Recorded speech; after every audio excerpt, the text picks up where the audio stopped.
Greetings, dear viewers. You're watching NO Harry.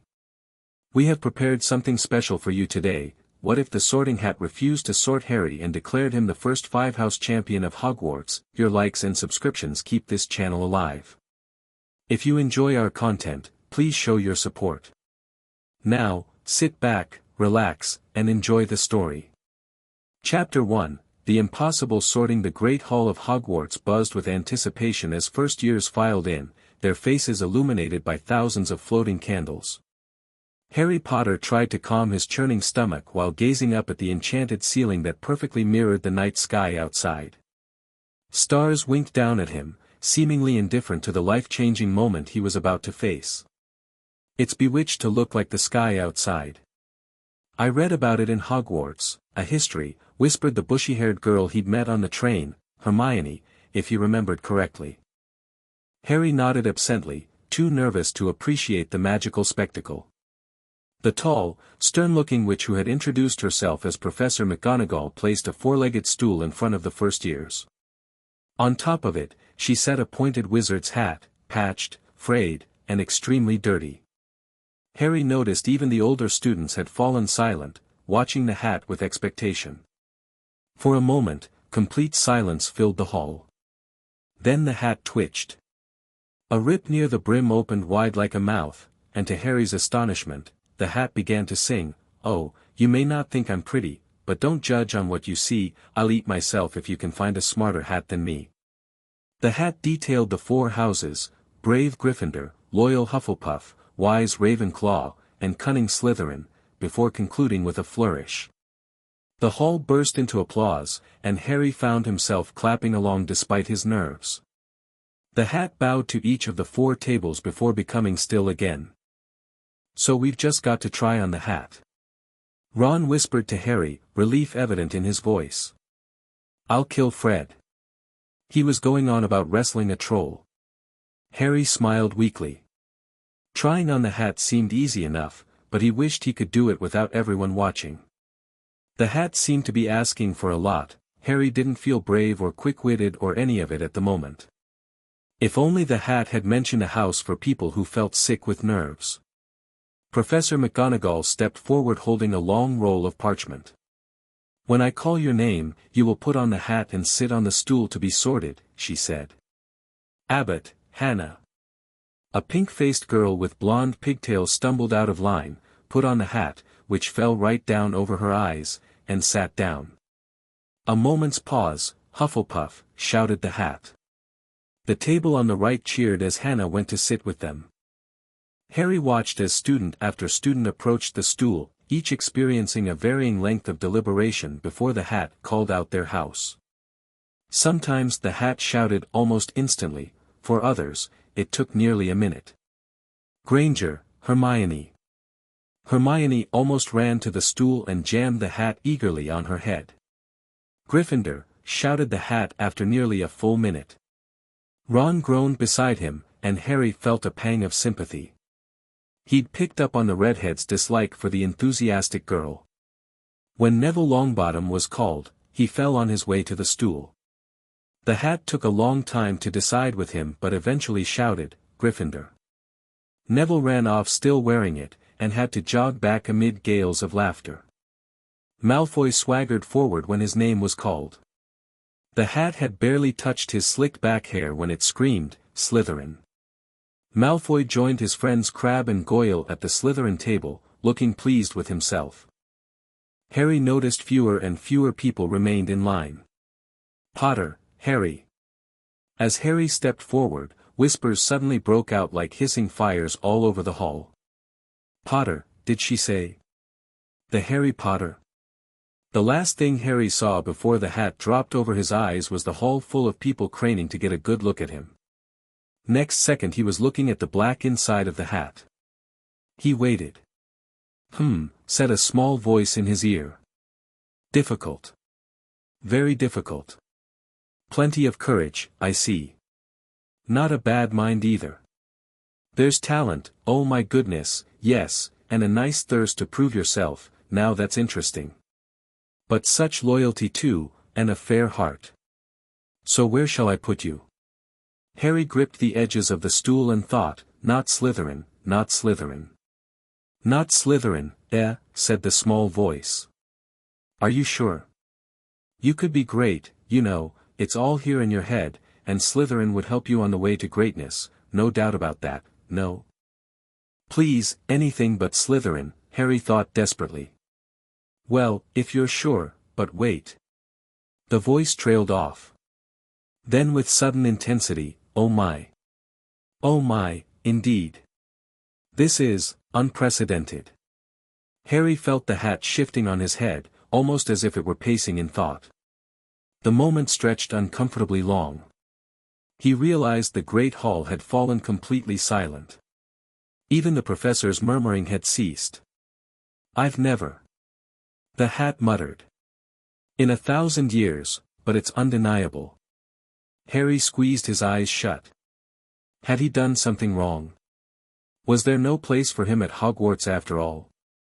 Then, without warning, the hat's voice boomed not just in his ear but throughout the entire hall, making everyone jump. Impossible to sort. A collective gasp rippled through the great hall. Harry's heart sank to his stomach. Had he failed some crucial test? But the hat wasn't done. This student, it proclaimed, possesses the qualities of all 4 houses in equal measure. The courage of Gryffindor, the loyalty of Hufflepuff, the wit of Ravenclaw, and the ambition of Slytherin. Murmurs erupted across the hall. Harry wanted nothing more than to disappear.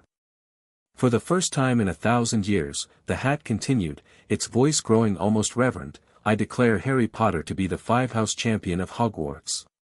Complete silence followed, then exploded into chaos. Students at every table burst into excited conversation. At the staff table, Dumbledore had risen to his feet, his eyes twinkling with intense interest. Professor McGonagall stood frozen, parchment clutched in her hand, mouth slightly open in shock. 5 houses, someone shouted from the Ravenclaw table. But there are only 4. The hat chuckled. Oh, you've forgotten, have you? Well, perhaps it's time to remember what was lost. Before anyone could respond, the sorting hat began to glow. Golden light emanated from its patches, growing brighter until Harry had to squint. When the light subsided, a strange emblem had appeared on the hat's brow, a pentagon containing the symbols of all 4 houses surrounding a 5th symbol at its center, a brilliant white phoenix rising from silver flames. The 5th element, the hat whispered, though everyone heard. The binding force. The unity in diversity. The forgotten heart of Hogwarts. Harry sat paralyzed on the stool, unsure what to do. Professor McGonagall finally seemed to recover and stepped forward, gently removing the hat from Harry's head. Mr. Potter, she said, her voice betraying only the slightest tremor, please wait here a moment while we confer. The professors huddled together at their table, speaking in urgent whispers. Dumbledore's voice, though quiet, carried a sense of command. After several tense minutes, he stood and addressed the hall, raising his hands for quiet.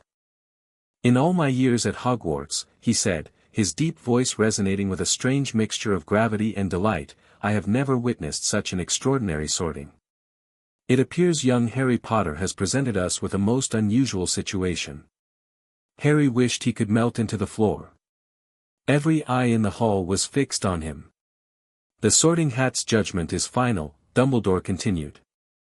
As such, Harry Potter shall indeed be recognized as belonging to all houses, and, it seems, to something beyond them as well. What this means, practically speaking, we shall determine in the coming days. For now, Mr. Potter, you may join whichever table you wish for the feast. Harry stood, legs shaking, looking helplessly at the 4 long tables. The Gryffindors were gesturing enthusiastically for him to join them, while curious faces watched from Hufflepuff and Ravenclaw. Even some Slytherins looked intrigued, though most wore expressions of outrage or disdain. He caught sight of Ron, whose wide eyes and open mouth reflected the shock everyone seemed to feel. Harry hesitantly moved toward the Gryffindor table, where the Weasley twins immediately made room for him. Blimey, Harry! Fred, or was it George, exclaimed. Leave it to you to break a 1,000-year tradition your first day here. 5 houses, his twin added. You couldn't just pick one like the rest of us mere mortals. Harry managed a weak smile, glad they were treating it as a joke rather than something freakish. As he settled onto the bench, the sorting continued, though no one paid much attention. Even the newly sorted first years were staring at Harry rather than celebrating their own placements. What happened in there? Ron asked when he joined Harry at the Gryffindor table after being sorted himself. What did it mean about 5 houses? I have no idea, Harry admitted. It just kept saying it couldn't decide. Hermione leaned across the table, her eyes bright with intellectual curiosity. There's nothing in Hogwarts, a history about a 5th house. Nothing at all. But the sorting hat was made by the 4 founders themselves, it must know something we don't. Hermione, Ron groaned, he's just sat down. Can't you give him a minute before starting the interrogation? She flushed but persisted. But don't you see how significant this is? The hat mentioned the 5th element, that must be some kind of magical principle or historical reference. I've never read anything about it. That's because it doesn't exist, said an older student with horn-rimmed glasses who Harry later learned was Percy Weasley, Ron's brother. The hat must have malfunctioned. It's 1,000 years old, after all. The sorting hat doesn't malfunction, nearly headless Nick interjected, floating up through the table and making several first years jump. It's one of the most powerfully enchanted objects ever created. The feast progressed with Harry at the center of a storm of speculation. Every so often, students from other houses would walk by the Gryffindor table, ostensibly on their way to speak to friends, but obviously trying to get a better look at Harry. Even the ghosts seemed fascinated, whispering among themselves as they drifted between tables. They're all staring at me, Harry muttered to Ron. Well, yeah, Ron replied around a mouthful of potato. You're Harry Potter and you just broke the sorting system. What did you expect? Harry picked at his food, too overwhelmed to enjoy the magnificent spread. The initial excitement of discovering he was a wizard had been replaced by the familiar discomfort of being different, an outsider. Just when he thought he'd found somewhere he might belong, he'd become the odd one out again. After the desserts disappeared, Dumbledore got to his feet again. The hall fell silent. Just a few more words now that we are all fed and watered. I have a few start-of-term notices to give you. He proceeded with various announcements about forbidden items, out-of-bounds areas, and Quidditch trials. Then his expression became more serious. And finally, I must tell you that this year, the 3rd-floor corridor on the right-hand side is out of bounds to everyone who does not wish to die a very painful death. A few students laughed, but Harry didn't find it funny. Dumbledore's tone suggested he was perfectly serious. And now, before we go to bed, let us sing the school song. Dumbledore flicked his wand, and a long golden ribbon flew out of it, twisting into words. Everyone picked their favorite tune, and off we go. The school bellowed the bizarre lyrics, finishing at different times. Only the Weasley twins were left singing along to a very slow funeral march.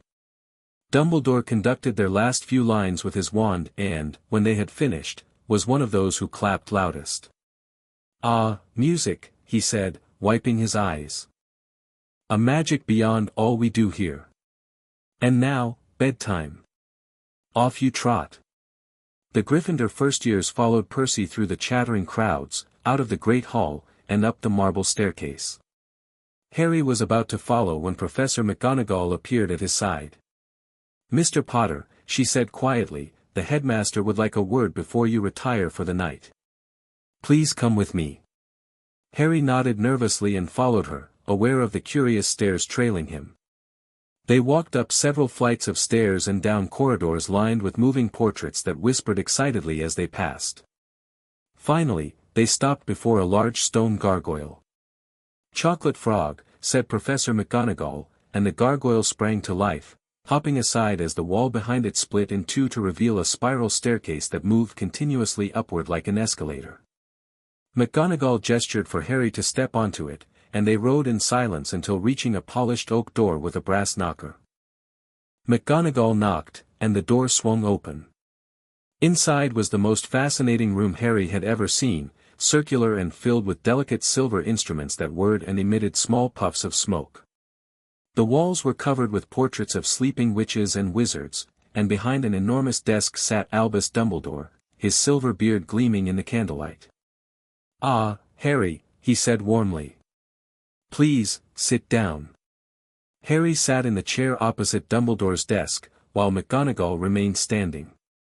"I imagine you're feeling rather confused by tonight's events," Dumbledore said, his bright blue eyes studying Harry over half-moon spectacles. "Yes, sir," Harry admitted. "I don't understand what happened. Did I do something wrong?" "Wrong? Not at all, my boy. Quite the contrary." Dumbledore leaned back in his chair. "You've done something unprecedented. The Sorting Hat has identified in you qualities that it believes transcend the traditional house system, a system, I might add, that has remained unchanged since the founding of this school." "But what did it mean about a fifth house?" Harry asked. "And why me?" Dumbledore exchanged a significant look with McGonagall before answering. "The origins of Hogwarts are shrouded in more mystery than most realize. The four founders, Godric Gryffindor, Helga Hufflepuff, Rowena Ravenclaw, and Salazar Slytherin, are well known. But there have always been whispers of something else. A binding principle, an ideal that united their disparate philosophies before their eventual falling out." McGonagall looked troubled. "Albus, surely you don't believe, I believe, Minerva, that the Sorting Hat knows things about this castle and its founders that even I do not," Dumbledore interrupted gently. "And I believe it has recognized in Harry something extraordinary." Harry swallowed hard. "But what does it mean for me now? Where will I sleep? Which classes will I take?"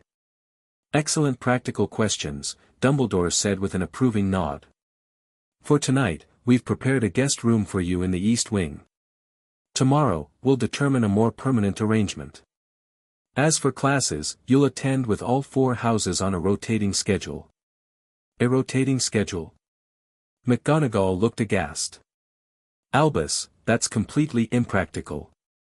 The boy needs stability, routine. The boy," Dumbledore said softly, "needs to fulfill the role that has been revealed for him. If the Sorting Hat believes Harry should experience all aspects of Hogwarts education, who are we to argue?" Harry's mind was spinning. "But what about house points? And Quidditch?" "We'll work out the details in time," Dumbledore assured him. "For now, I suggest you get some rest. Professor McGonagall will show you to your temporary quarters." "Oh, and Harry?" "Yes, Professor." Dumbledore's eyes twinkled. "I would be most interested to hear what the Sorting Hat said to you, the parts only you could hear. Perhaps another time." McGonagall led Harry out and through a series of corridors to a small but comfortable room with a four-poster bed and a window overlooking the lake. His trunk had already been brought up. "This is highly irregular, Potter," she said, her lips pressed into a thin line. "But then, everything about you seems to be irregular. Get some sleep. Tomorrow will be challenging." After she left, Harry changed into his pajamas and climbed into bed, his mind too full to sleep. Through the window, he could see stars reflecting on the dark surface of the lake. Somewhere in the castle, other first-years were getting to know their housemates, forming the bonds that would define their time at Hogwarts. Harry lay alone, neither Gryffindor nor Hufflepuff nor Ravenclaw nor Slytherin, yet somehow all of them at once. And something else too, something forgotten. The five-house champion, whatever that meant. He rolled onto his side, pulling the blanket tighter around his shoulders. He'd faced being different his whole life. At least this time, it wasn't because he was unwanted or unloved. This time, it was because he apparently had too many qualities, not too few. It wasn't much comfort as he drifted into an uneasy sleep. Harry woke to sunlight streaming through his window and a strange sense of disorientation. It took him a moment to remember where he was and why he wasn't in a dormitory with other students. The events of the previous night came rushing back, and he groaned, burying his face in his pillow. A soft knock at the door startled him. "Mr. Potter? Are you awake?" called Professor McGonagall's voice. "Yes, Professor," Harry called back, hastily getting out of bed. "Breakfast begins in 20 minutes. I'll wait outside to escort you to the Great Hall." Harry dressed quickly in his school robes, which now sported a bizarre modification. Instead of bearing a single house crest, his robes featured a strange five-sided emblem that incorporated elements from all four houses surrounding the white phoenix symbol that had appeared on the sorting hat.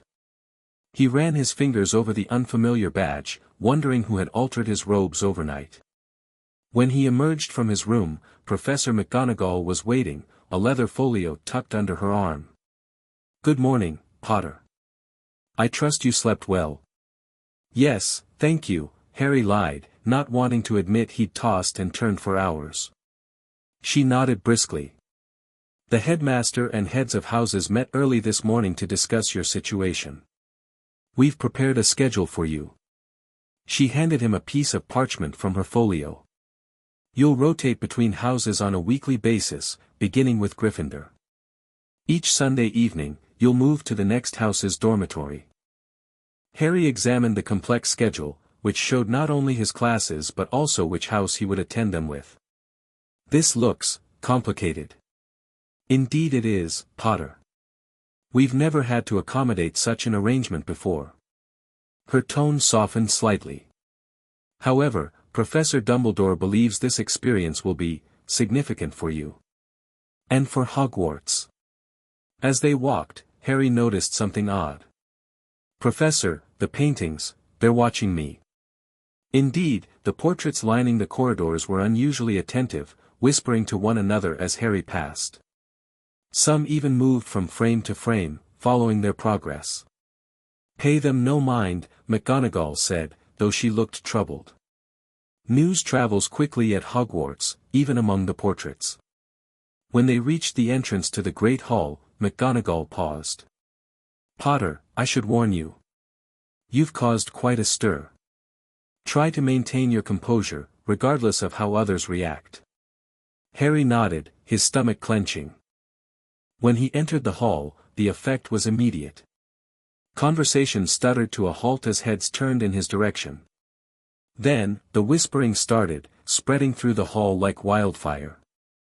"There he is, 5 houses, look at his robes."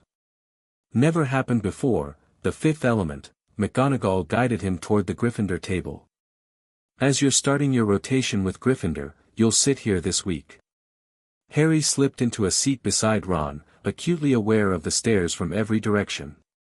Even the staff table seemed unusually interested in his arrival. "Blimey, Harry," Ron said, eyeing his modified robes. "They actually gave you a special uniform?" "I didn't ask for it," Harry mumbled, reaching for a piece of toast to give his hands something to do. "It was just in my room this morning." Hermione, sitting across from them, was practically vibrating with excitement. "I stayed up half the night looking through Hogwarts, a history again. There's absolutely no mention of a fifth house or element, but there are a few odd references that might be related." "Like what?" Harry asked, grateful for any information that might explain his situation. "Well, there's a passage about the founding of Hogwarts that mentions 5 pillars of magical education, but it only names the 4 founders' specialties. And there's an illustration of the original castle that shows 5 towers, not 4, but the text doesn't explain the discrepancy." Ron rolled his eyes. Maybe they just counted wrong. In a book that precisely details the 142 staircases in Hogwarts. "I doubt it," Hermione retorted.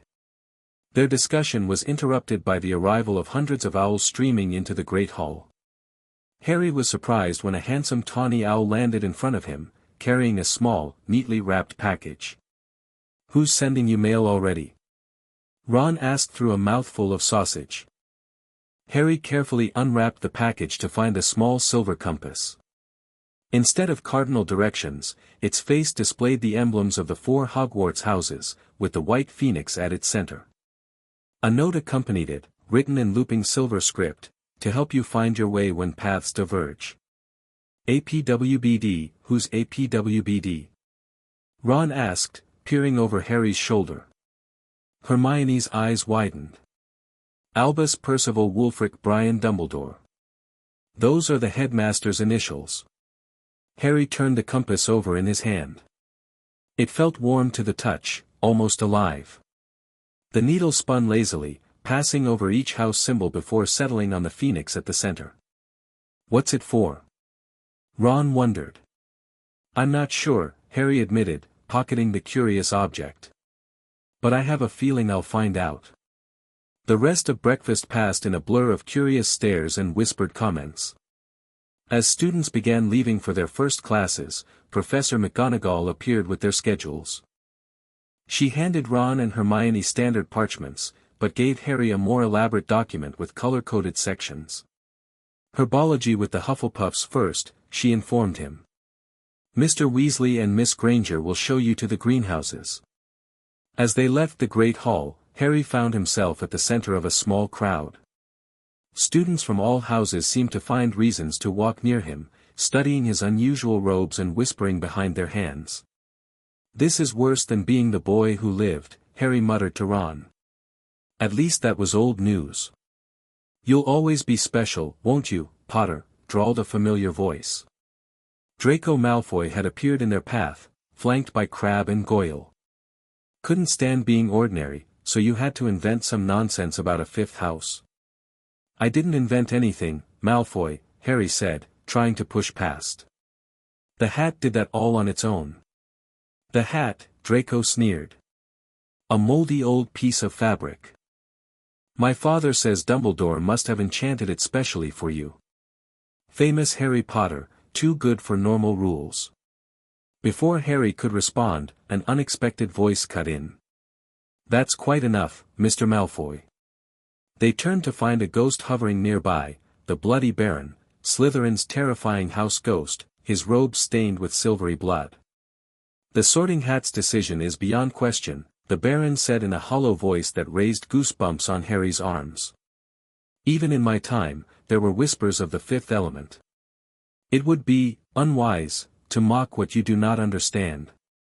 Draco paled visibly. Yes, sir, he mumbled, before quickly retreating with his cronies. Harry turned to thank the ghost, but the Baron was already drifting away, passing through a solid wall without another word. That was weird, Ron said, wide-eyed. The Bloody Baron never interferes with anything. And he spoke to you almost, respectfully. The ghosts know something, Hermione said thoughtfully. They've been at Hogwarts for centuries. Maybe they remember things that have been forgotten in the history books. They continued to the greenhouses for herbology, where Professor Sprout, a dumpy little witch with flyaway hair, was waiting. Her eyebrows rose at the sight of Harry's unusual robes, but she made no comment, instead launching into a lesson on the proper care of magical plants. The Hufflepuffs, however, couldn't stop stealing glances at Harry. About halfway through the class, a round-faced boy named Neville Longbottom accidentally knocked over his tray of seedlings while staring at Harry's emblem. Sorry, Neville stammered, flushing with embarrassment as he scrambled to clean up the mess. Harry knelt to help him.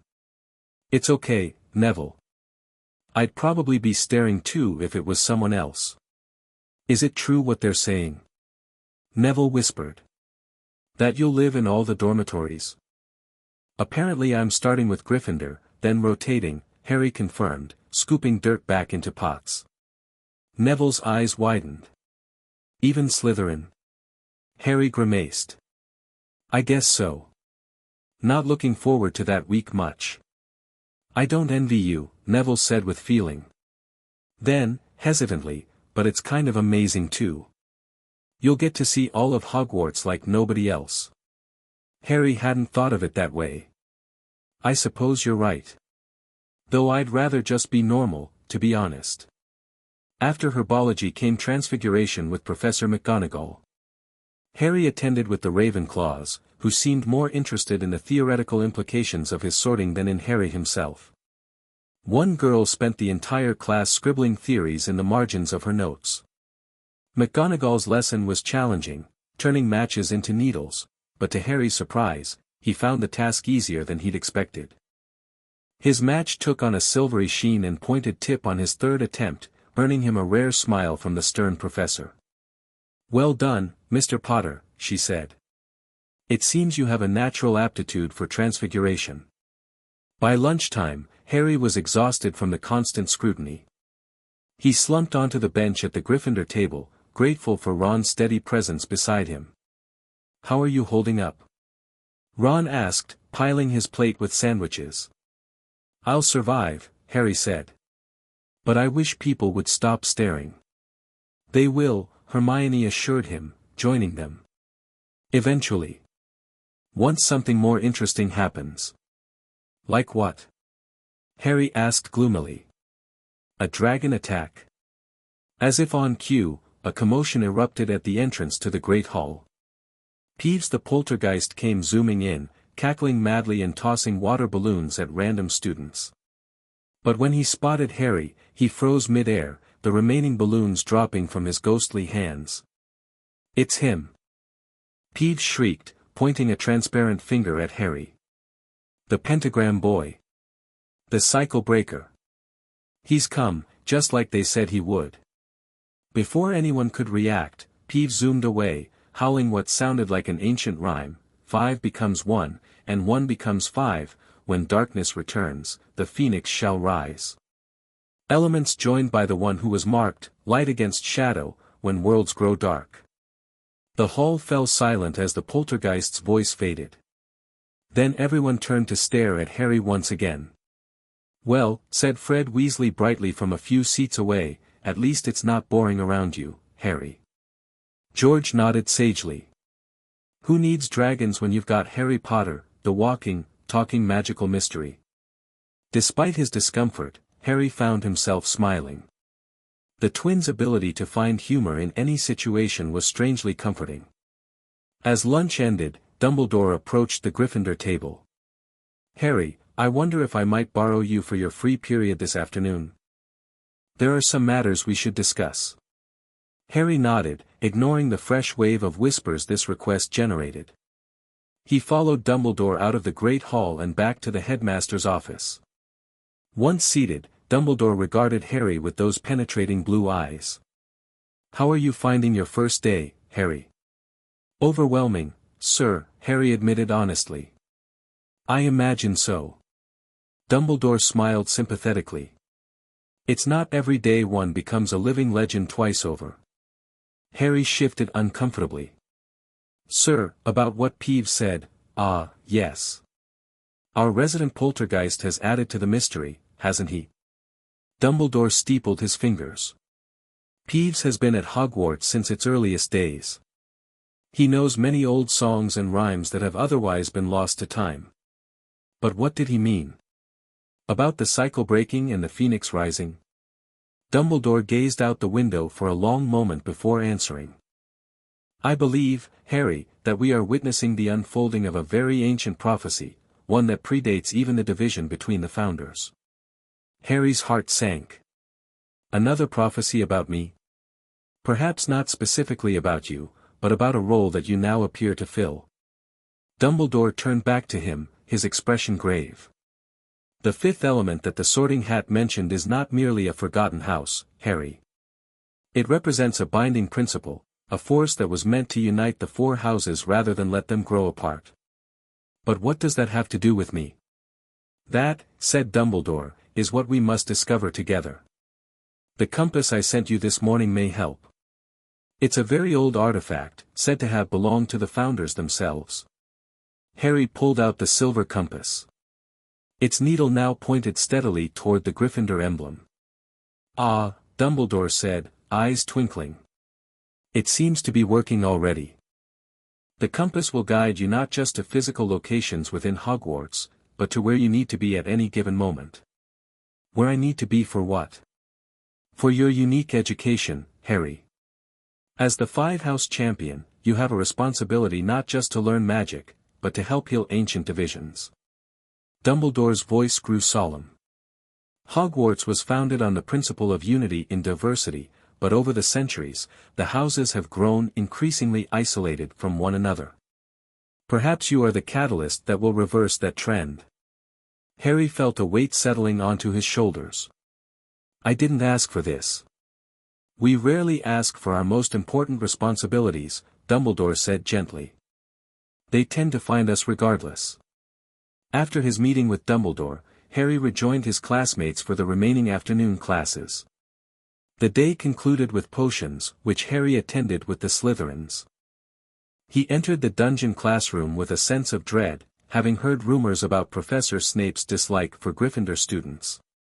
The potions master did not disappoint.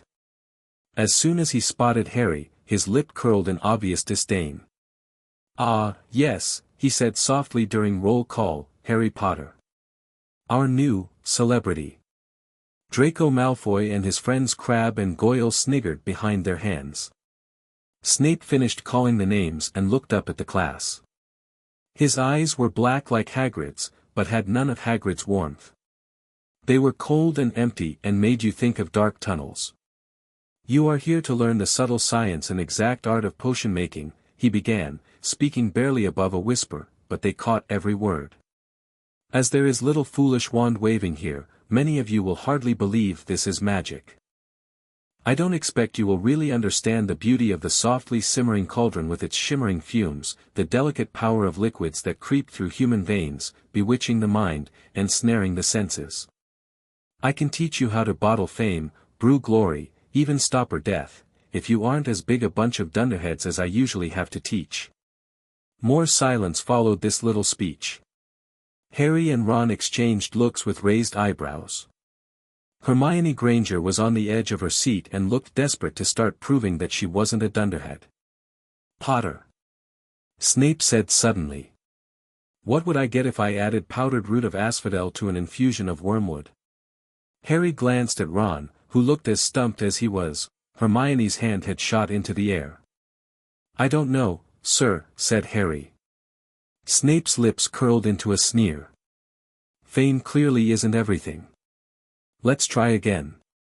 Potter, where would you look if I told you to find me a bezoar?" Hermione stretched her hand as high into the air as it would go without her leaving her seat. Harry tried to recall anything from his textbooks but came up empty. "I don't know, sir." "Thought you wouldn't open a book before coming, Potter." Snape's eyes flickered to Harry's unusual house emblem, and his expression darkened further. "What is the difference, Potter, between Monkshood and Wolfsbane?" Hermione was now standing with her hand stretching toward the dungeon ceiling. "I don't know, sir," said Harry quietly. "But I think Hermione does. Why don't you try her?" A few people laughed. Snape, however, was not pleased. "Sit down," he snapped at Hermione. "For your information, Potter, asphodel and wormwood make a sleeping potion so powerful it is known as the draught of living death. A bezoar is a stone taken from the stomach of a goat and it will save you from most poisons. As for monkshood and wolfsbane, they are the same plant, which also goes by the name of aconite." He glared around at them all. "Well, why aren't you all copying that down?" There was a sudden rummaging for quills and parchment. Over the noise, Snape added, "and a point will be taken from." He paused, eyeing Harry's emblem again. "From whatever house you currently associate with, Potter, for your cheek." Things didn't improve as the potions lesson continued. Snape put them all into pairs and set them to mixing a simple potion to cure boils. He swept around in his long black cloak, watching them weigh dried nettles and crush snake fangs, criticizing almost everyone except Malfoy, whom he seemed to like. As Harry struggled with his potion, something unexpected happened. The silver compass in his pocket began to grow warm. Discreetly, he pulled it out and glanced at it under the table. The needle was pointing directly at his cauldron. Confused, Harry studied his potion more carefully. He was about to add porcupine quills when he noticed the instructions specifically said to take the cauldron off the fire first. He quickly removed it from the flames, then added the quills. At that moment, Neville's cauldron from across the room exploded with a loud bang, drenching him in potion. Angry red boils sprang up all over his arms and face as he moaned in pain. "Idiot boy," snarled Snape, clearing the spilled potion with one wave of his wand.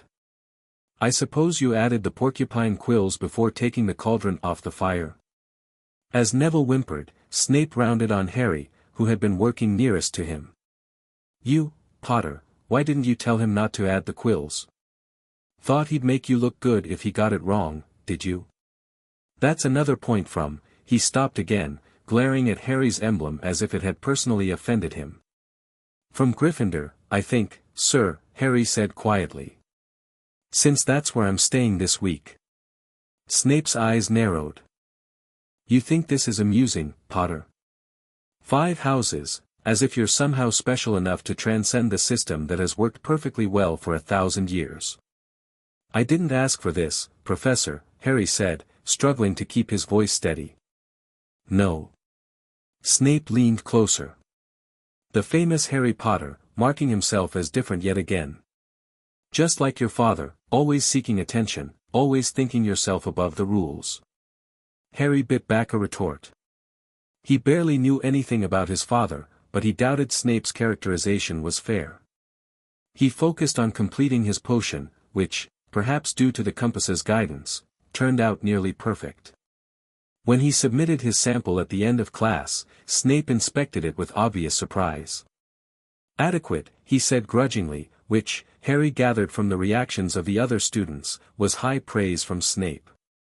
As they climbed the steps out of the dungeon, Harry's mind was buzzing with questions. How had the compass known about the porcupine quills? And why did Snape seem to hate him so much? "Cheer up," said Ron as they made their way back to the Great Hall for dinner. "Snape's always taking points off Fred and George. And hey, at least he couldn't decide which house to take points from.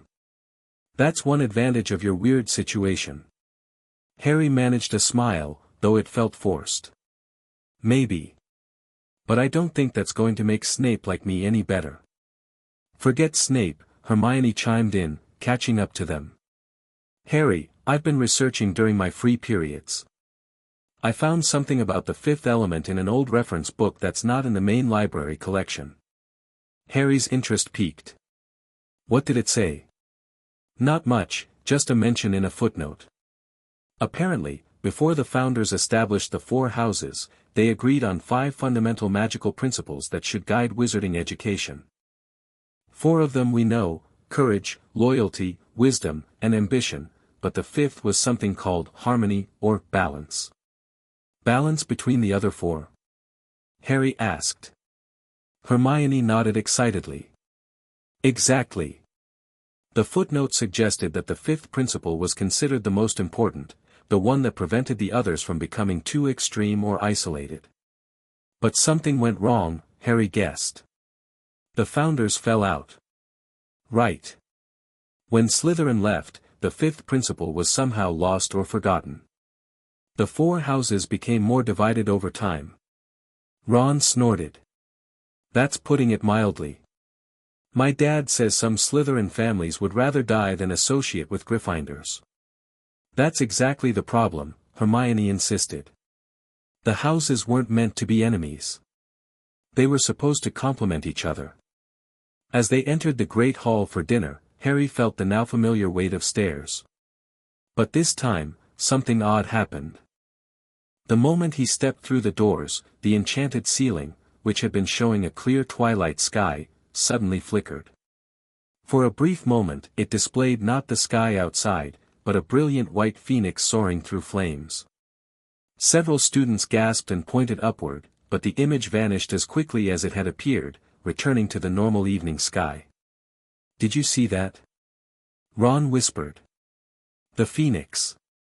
Just like on your emblem," Hermione added, her eyes wide. Before Harry could respond, a small commotion broke out at the Hufflepuff table. A ghost, the Fat Friar, was excitedly pointing at Harry while speaking rapidly to the Hufflepuff students around him. As Harry watched, the ghost actually bowed in his direction. One by one, the other house ghosts noticed. Nearly headless Nick drifted over to the Gryffindor table, looking uncharacteristically solemn. "Mr. Potter," he said formally.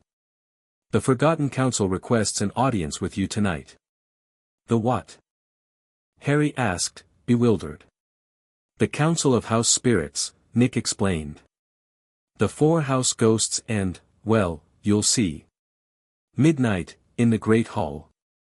The password is quintessence."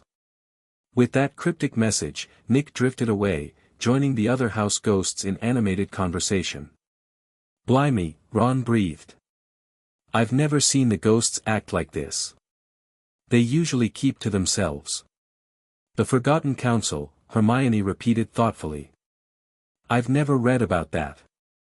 "I'm not sure I want to meet a bunch of ghosts at midnight," Harry said nervously. "What if I get caught out of bed?" "You have to go," Hermione urged. "This could be your chance to learn what's really happening."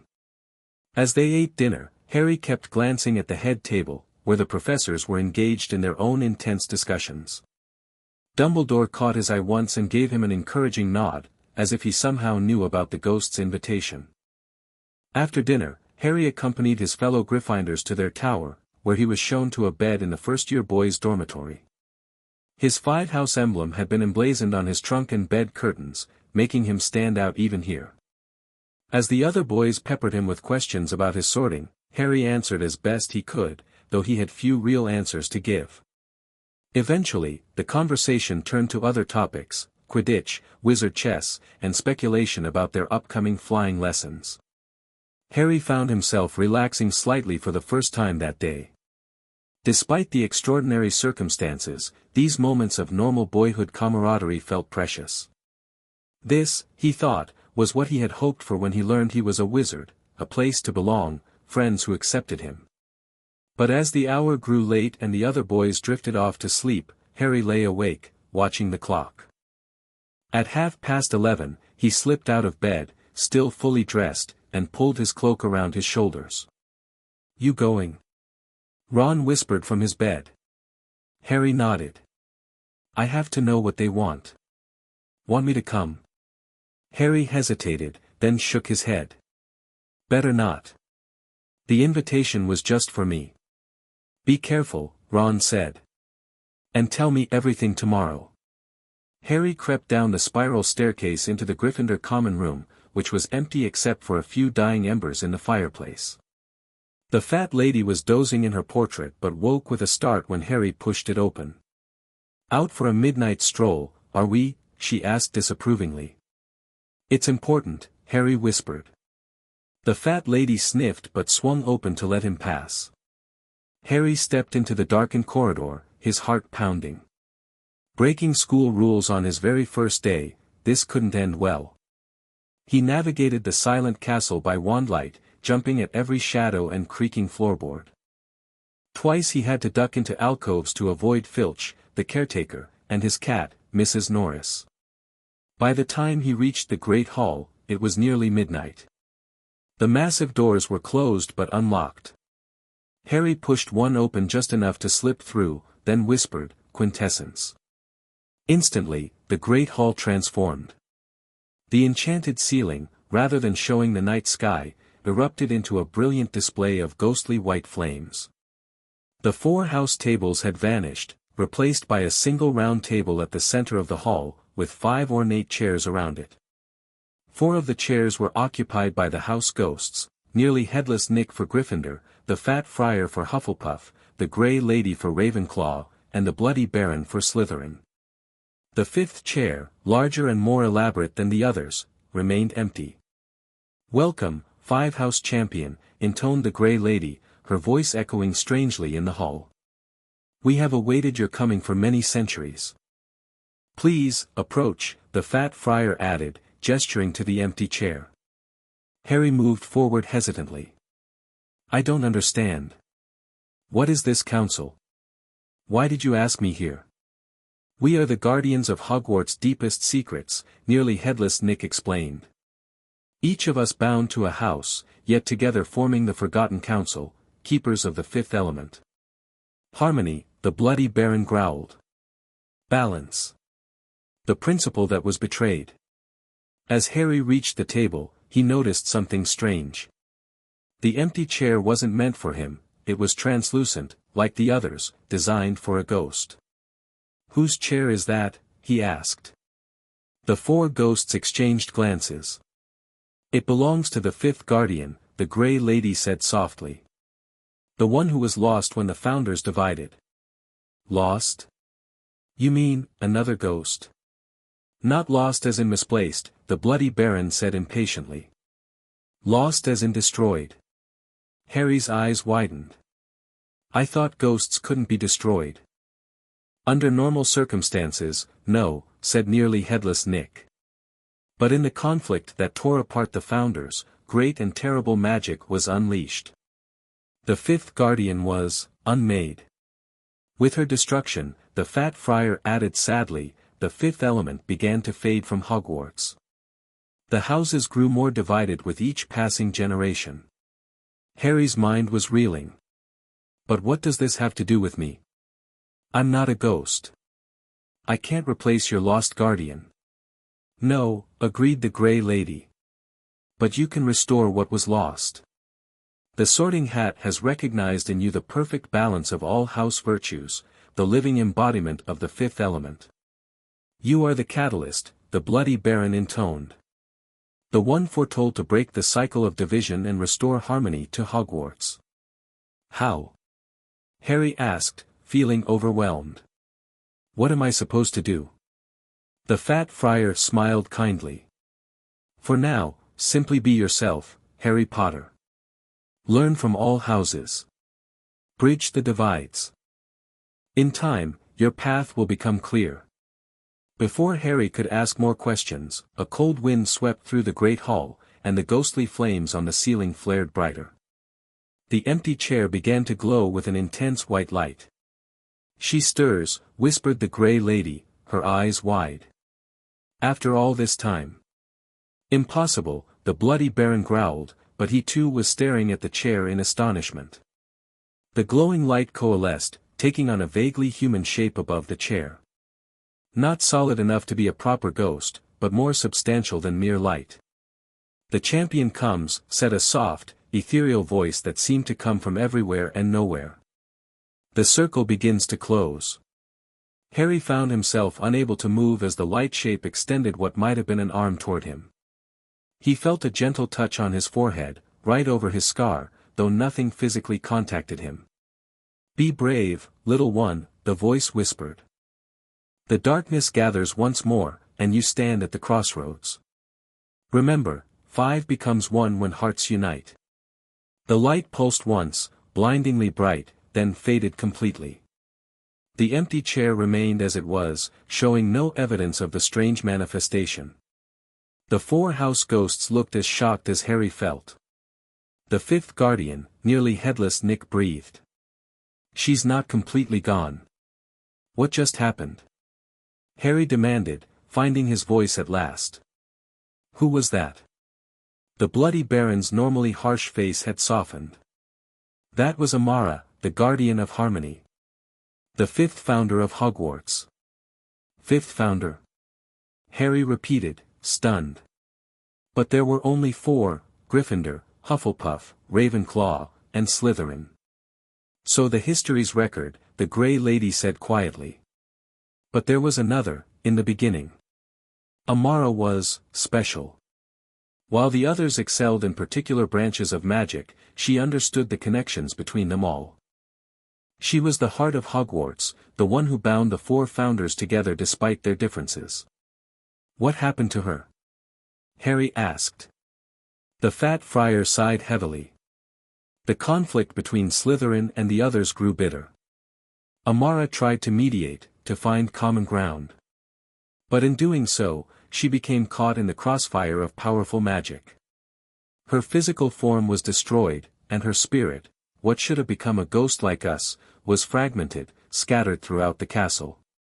We became the Forgotten Council," nearly headless Nick explained, "sworn to protect what remained of her memory and to watch for the prophesied champion who might one day restore the fifth element to Hogwarts."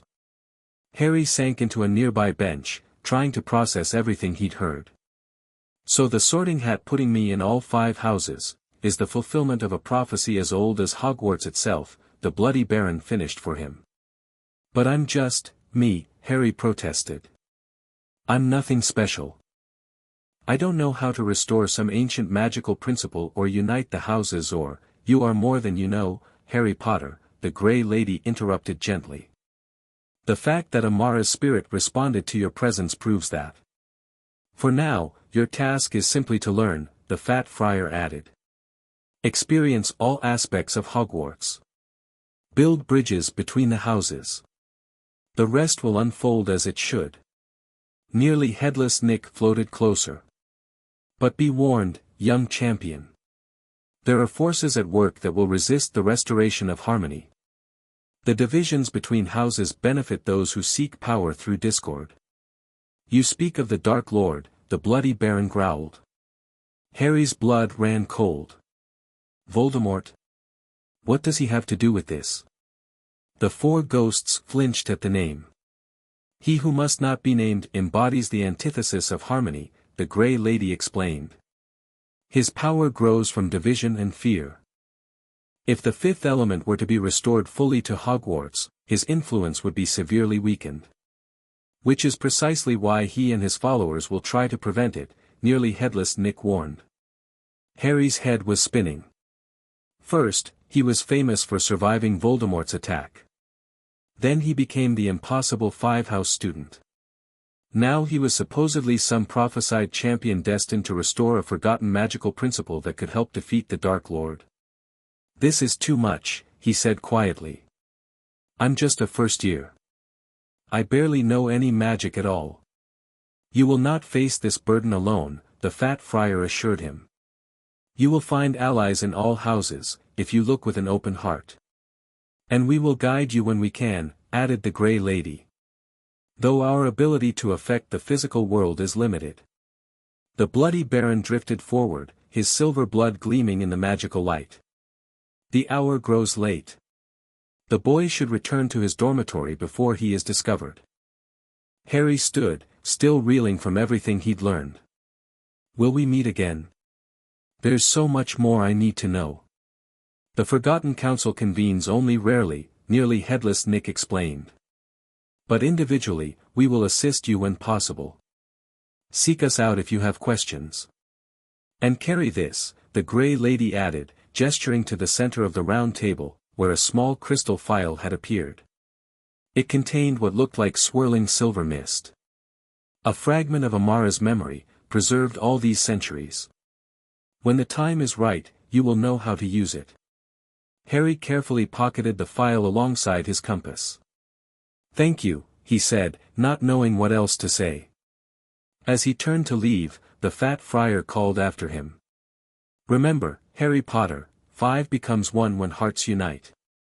The strength of Hogwarts lies not in its divisions, but in its unity. Harry nodded and slipped out of the great hall. The moment the door closed behind him, he heard a faint rushing sound. When he peeked back inside, the hall had returned to normal, for long tables, no sign of the Round Table or the mysterious council. He made his way back to Gryffindor Tower in a daze, barely noticing his surroundings. By some miracle, he avoided detection and soon found himself back in his bed, mind racing too fast for sleep. A fifth founder of Hogwarts, erased from history. A prophecy about restoring harmony to counter the rising darkness. And somehow, impossibly, he was at the center of it all. Harry clutched the crystal phial and silver compass, tangible proof that the night's events had been real. Tomorrow, he would tell Ron and Hermione everything. If he was to have any hope of understanding his role in this ancient mystery, he would need his friends by his side. As exhaustion finally overtook him, Harry dreamed of a white phoenix rising from silver flames, its wings encompassing all of Hogwarts in a protective embrace. Chapter 2, The Founder's Riddle. Harry woke to sunlight streaming through crimson curtains and the sound of Ron snoring from the next bed over. For a blissful moment, he forgot everything, the impossible sorting, the ghostly council, the fifth founder, but reality rushed back as his fingers brushed against the crystal phial on his bedside table. Was all that real? He whispered to himself, examining the swirling silver mist inside the tiny container. It moved with strange purpose, like something alive and aware. Talking to yourself already? Bad sign, that. Fred Weasley's grinning face appeared between Harry's bed curtains. Or maybe it was George. Breakfast in 15.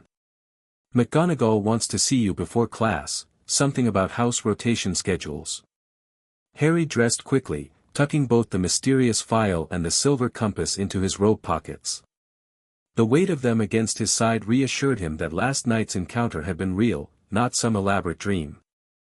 In the common room, he found Ron and Hermione waiting, both bursting with questions about his midnight meeting. Later, Harry whispered, glancing around at the other Gryffindors. Not here. They understood immediately and accompanied him to breakfast, where Harry managed a hurried explanation between bites of toast, keeping his voice low. A fifth founder? Hermione's eyes were wider than Harry had ever seen them. That's revolutionary. It changes everything we know about Hogwarts history. Keep your voice down, Ron hissed, though he looked equally stunned. This is exactly the sort of thing people get, I dunno, mysteriously disappeared for discovering. Hermione rolled her eyes. Don't be dramatic, Ronald. I'm serious. My dad says the ministry's got whole departments dedicated to keeping certain historical facts buried. Imagine what they'd do if they knew, Mr. Potter. Professor McGonagall's voice cut through their hushed conversation. If you've finished your breakfast, I need a word before your first class. Harry followed McGonagall to a small antechamber off the entrance hall, where they were joined by Professor Sprout, a cheerful, plump witch with dirt perpetually lodged under her fingernails. Your first house rotation will occur this Sunday evening, McGonagall explained, consulting a parchment. You'll move from Gryffindor to Hufflepuff for the following week. Professor Sprout beamed at him. We're delighted to have you, Potter. I've arranged a proper welcome in our common room, nothing elaborate, mind you, just a small gathering so you can meet everyone. Harry nodded, trying to look grateful rather than overwhelmed. Thank you, Professor. We've also adjusted your class schedule slightly, McGonagall continued. During your Hufflepuff week, you'll attend herbology with the Ravenclaws rather than the Gryffindors, to give you maximum exposure to different house dynamics. The compass should help you navigate your changing schedule, Sprout added with a knowing look that made Harry wonder how much the professors knew about his gifts from Dumbledore and the ghosts. As Harry left for his first class, the weight of expectation felt heavier than his school bag. Everyone wanted something from him, the ghosts, the professors, his fellow students, but no one seemed able to tell him exactly what he was supposed to do or how to do it. The rest of the week passed in a blur of classes, stares, and whispered conversations. Harry gradually grew accustomed to the constant attention, though he never quite became comfortable with it. The novelty of his unique status showed no signs of wearing off. If anything, the rumors grew more elaborate with each passing day. I heard he can speak to the castle itself, a Hufflepuff third-year stage whispered as Harry passed in the corridor. My cousin says the ministry tried to suppress the news about the fifth house, a Ravenclaw told her friends. Says it's connected to some ancient magic they can't control. Even the Slytherins, initially dismissive of Harry's special status, began watching him with calculating interest. Only Draco Malfoy remained openly hostile, his sneers becoming more pronounced whenever Harry answered a question correctly or performed a spell successfully. Friday afternoon found Harry, Ron, and Hermione huddled by the lake, finally able to speak freely away from curious ears. I still can't believe there's no mention of Amara in any of the history books, Hermione said, frustration evident in her voice. I've been through everything in the library's public section. It's as if she's been deliberately erased. Maybe she has been, Harry suggested, skipping a stone across the lake's surface. It bounced 5 times before disappearing with a plop. The ghosts said there was some kind of magical conflict that nearly destroyed her completely. Maybe the winners wrote the history books. Ron shuddered. Gives me the creeps, thinking about someone powerful enough to essentially kill a ghost. You don't think you know who could do something like that, do you? Harry considered this. I don't know. But the Baron seemed to suggest that Voldemort, don't say the name. Ron hissed. That you-know-who, Harry corrected himself, is somehow connected to all this. That restoring this harmony thing would weaken him. It makes a certain sense, Hermione mused. His entire philosophy was about division, purebloods versus everyone else. If the fifth element represents unity and balance between different types of magic and wizards, then it's the opposite of everything he stands for, Harry finished. They sat in silence for a moment, watching the giant squid lazily wave its tentacles above the water's surface. Have you tried using the file yet? Ron asked eventually. The one with the silvery stuff? Harry shook his head. I don't know how. The Grey Lady said I'd know when the time was right, but... He pulled out the crystal container, examining it once more. The silver substance inside seemed to respond to his touch, swirling more actively. It looks like a memory, Hermione observed. Like for a pensieve. A what? Harry and Ron asked together. A pensieve. It's a magical object that allows you to view memories. I read about them in, let me guess, Hogwarts, a history. Ron teased. Hermione flushed. No, actually. Magical artifacts through the ages. But the point is, that silver substance looks exactly like the book's description of extracted memories. Harry stared at the file with renewed interest. So this could be Amara's memory? But how do I view it without a pensieve? Maybe Dumbledore has one, Ron suggested. Dad says they're incredibly rare, but if anyone would have one, it'd be Dumbledore. Before they could discuss it further, a shadow fell across them. They looked up to see Fred and George Weasley grinning mischievously. Planning mischief without us? Fred asked, dropping onto the grass beside them. I'm hurt, truly hurt, George added, clutching his chest dramatically. Harry quickly pocketed the file. Just homework discussions, he lied. Right, the twins drawled in unison, clearly not believing him for a second. Actually, Fred said, leaning in conspiratorially, we came to offer our services to the five-house champion. What services? Harry asked warily. George produced a folded piece of parchment with a flourish. We couldn't help noticing you'll be starting your grand house tour soon. Thought you might need a bit of help navigating the castle's, less official pathways. Especially since you'll be sleeping in different locations each week, Fred added. And might need to move between them quickly without being seen, George continued. For perfectly legitimate educational purposes, of course, they finished together. Harry looked at the blank parchment skeptically. What is it? The twins exchanged a look of mock offense.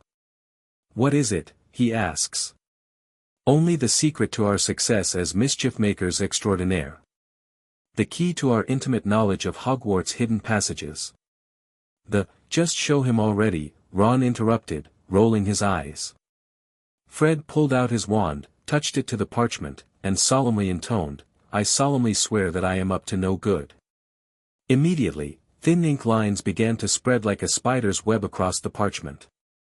They joined, they crisscrossed, they fanned into every corner until, at last, words formed across the top, Messrs. Moony, Wormtail, Padfoot, and Prongs, purveyors of aids to magical mischief makers, are proud to present the Marauders map. Harry gasped as the parchment revealed an incredibly detailed map of Hogwarts, complete with tiny labeled dots showing the location of every person within the castle. This is amazing, he breathed, watching as Dumbledore's dot paced back and forth in his office. It shows everyone, George explained proudly. Where they are, what they're doing, every minute of every day. Filch, Mrs. Norris, the professors, everyone, Fred added. And secret passages, George continued, pointing to several corridors Harry had never seen. 7 in total. Well, Filch knows about these 4, but we're the only ones who know about these 3. This one behind the mirror on the 4th floor is caved in, so don't bother. And this one's right under the Whomping Willow, so that's tricky. But this one, Fred said, indicating a passage that led from the castle to what appeared to be Hogsmeade Village. "This one's perfect. It starts behind the one-eyed witch statue on the third floor." "Why are you giving this to me?" Harry asked, stunned by their generosity. The twins exchanged another look. "Let's just say we believe in your cause," Fred said, uncharacteristically serious. "House unity and all that," George added. "Plus, anyone who's giving Snape conniptions by existing in 5 houses simultaneously deserves our full support. When you're done, just tap it and say, 'Mischief managed,'" Fred demonstrated, making the map blank once more. "Otherwise, anyone can read it." After the twins left, Ron stared at the blank parchment in Harry's hands with awe. "I can't believe they gave you that. They've never let me so much as touch it." "They must really believe in this whole 5-house champion thing," Hermione said thoughtfully. Harry felt a surge of gratitude toward the twins. Maybe he wasn't as alone in this mysterious mission as he'd feared. Sunday evening arrived all too quickly. Harry packed his trunk under the watchful eyes of his Gryffindor dorm mates, who seemed to view his departure as a sort of betrayal. "It's only for a week," Harry reminded them. "I'll be back after my Hufflepuff and Ravenclaw rotations." "Before or after your Slytherin week?" Seamus Finnegan asked with obvious distaste. "Before," Harry admitted. His time with the Slytherins was scheduled as his 4th rotation, a fact that filled him with equal parts dread and curiosity. Professor Sprout herself came to escort Harry to the Hufflepuff dormitories. As they descended toward the kitchens, Harry felt a curious warmth from the silver compass in his pocket. He discreetly pulled it out and saw that the needle now pointed steadily toward the Hufflepuff emblem. "Ah, the compass of convergence," Sprout remarked, noticing the object. "A remarkable artifact. It said that Helga Hufflepuff herself enchanted it." "Professor Dumbledore gave it to me," Harry said. "But I don't fully understand how it works." Sprout smiled knowingly. "The compass points not just to locations, but to what you need most in any given moment. During your Hufflepuff week, it will help you discover what lessons our house has to teach you." They stopped before a stack of large barrels in a shadowy stone recess. "Pay attention now, Potter. To enter the Hufflepuff common room, you must tap this barrel," she indicated the middle barrel in the second row, in the rhythm of Helga Hufflepuff. "Like so." She demonstrated, tapping 5 times in a specific pattern. The barrel's lid swung open, revealing a passageway. "Get it wrong, and you'll be doused in vinegar," Sprout added cheerfully. A little deterrent for non-Hufflepuffs. Harry followed her through the round passage, which sloped upward into the coziest room he'd ever seen. The Hufflepuff common room was a warm, circular space with a low ceiling, reminiscent of a badger's den. Small, round windows just at ground level showed rippling grass and dandelions, suggesting they were at garden level. Plush yellow and black armchairs surrounded a crackling fire, and copper lamps cast a honeyed glow over everything. Dozens of plants hung from the ceiling and sat on windowsills, many of them dancing or softly humming. And standing in a semicircle, waiting to greet him, were all the Hufflepuff students. "Welcome, Harry," they chorused as he stepped through the entrance. A round-faced older student stepped forward. "I'm Cedric Diggory, 5th-year prefect. On behalf of Hufflepuff House, we're honored to have you with us this week." The welcome felt genuine, without the slightly maniacal hero worship he'd experienced from some Gryffindors. These students seemed simply pleased to include him in their community. Harry was shown to a bed in the first-year boys' dormitory, a circular room with patchwork quilts on each four-poster and more copper lamps casting warm light. His trunk had already been brought down, and to his surprise, the bed curtains and trunk now bore the 5-sided emblem with the Hufflepuff badger slightly more prominent than the other house symbols. "The house elves must have adjusted your things," explained Justin Finch-Fletchley, one of his new roommates. "They do that for all your rotations, apparently." After unpacking, Harry joined the Hufflepuffs for their welcome gathering. It was nothing like the raucous parties in Gryffindor Tower. Instead, students sat in comfortable circles, sharing treats sent from home and engaging in actual conversations rather than showing off or competing for attention. Harry found himself in a circle with several first years, including Justin, Ernie Macmillan, Hannah Abbott, and Susan Bones, along with Cedric and a few older students. "So what's it like being in all houses at once?" Susan asked, offering Harry a homemade cauldron cake. Harry considered the question thoughtfully. "Strange. Like I belong everywhere and nowhere at the same time." "That must be lonely," Hannah observed with surprising perception. Harry blinked, startled by her insight. "Yeah, sometimes it is." "Well, you're a Hufflepuff this week," Ernie declared firmly. "And Hufflepuffs stick together."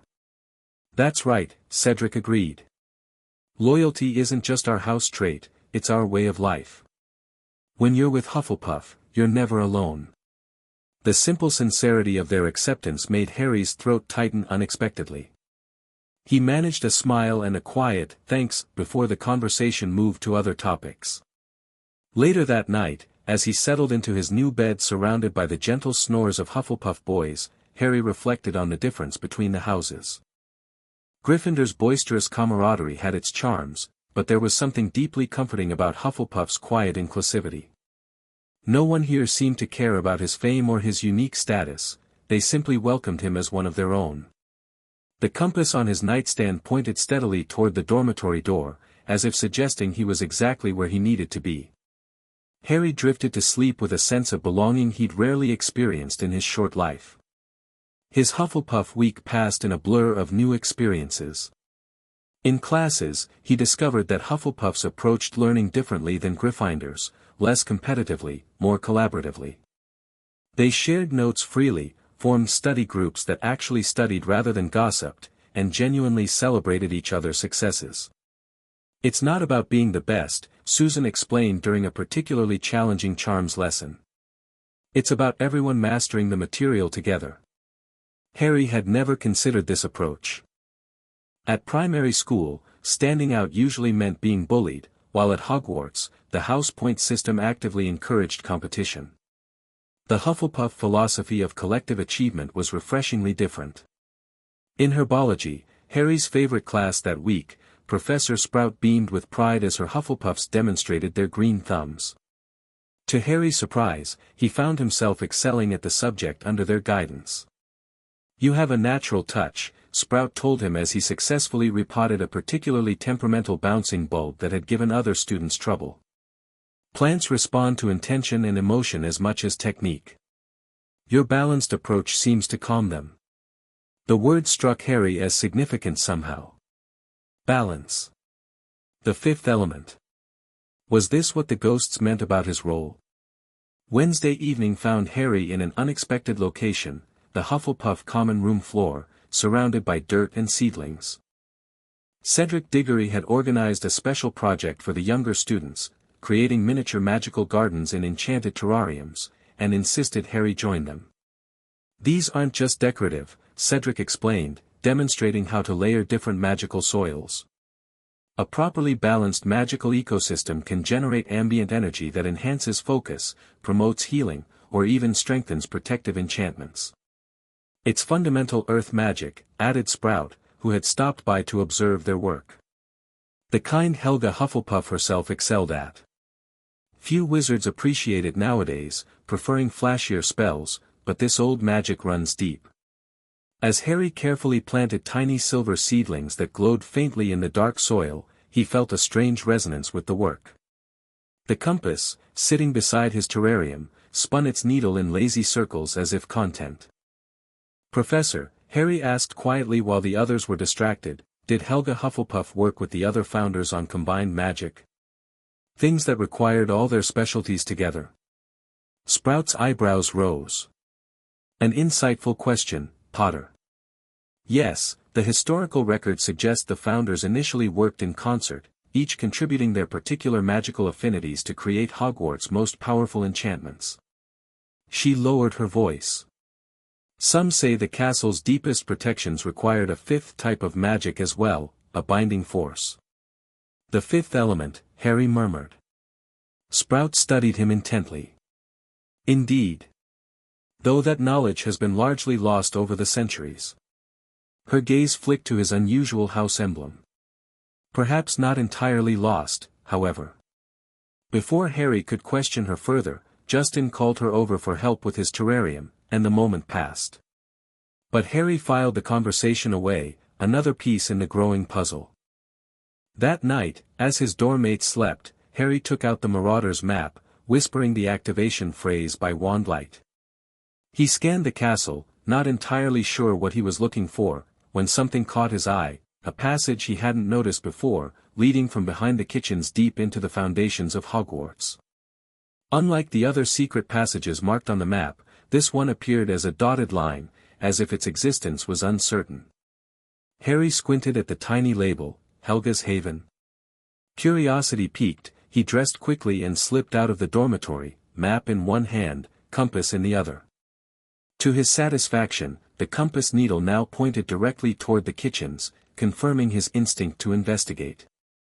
The common room was deserted at this late hour. Harry crept through the barrel entrance and made his way to the kitchen corridor, where a large painting of a fruit bowl hung on the wall. According to the map, the hidden passage began somewhere nearby. Harry examined the area carefully, running his fingers along the stone walls, looking for any irregularity. Nothing seemed unusual. He consulted the map again, then the compass, which was now spinning wildly, as if confused. "Come on," Harry whispered to it. "Where am I supposed to go?" As if in response, the compass grew warm in his palm. The needle stabilized, pointing directly at the stone floor beneath his feet. Harry knelt down, examining the flagstones. One of them had a faint carving, so worn with age he almost missed it, of a badger. Harry pressed his hand against the stone, and to his astonishment, it yielded slightly, like pressing into soft clay. He pushed harder, and the stone sank completely into the floor, revealing a small recess containing what appeared to be a miniature plant pot with a single golden seed. What the? Harry carefully lifted the pot from its hiding place. The moment he touched it, the seed began to sprout, growing at an accelerated rate. Within seconds, a small plant had formed, its leaves taking the distinct shape of badgers.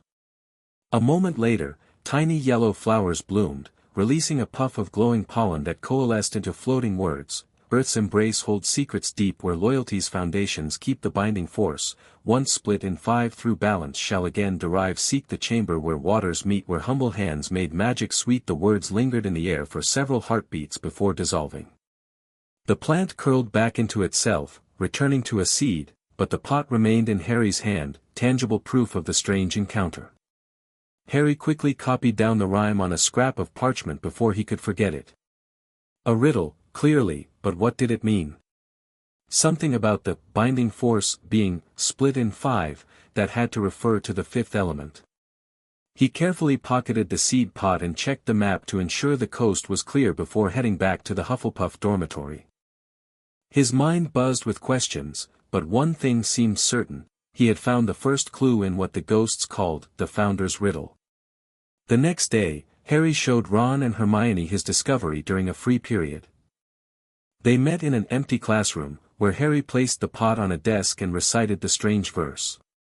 "Brilliant," Ron breathed as the tiny badger-shaped leaves unfurled once more.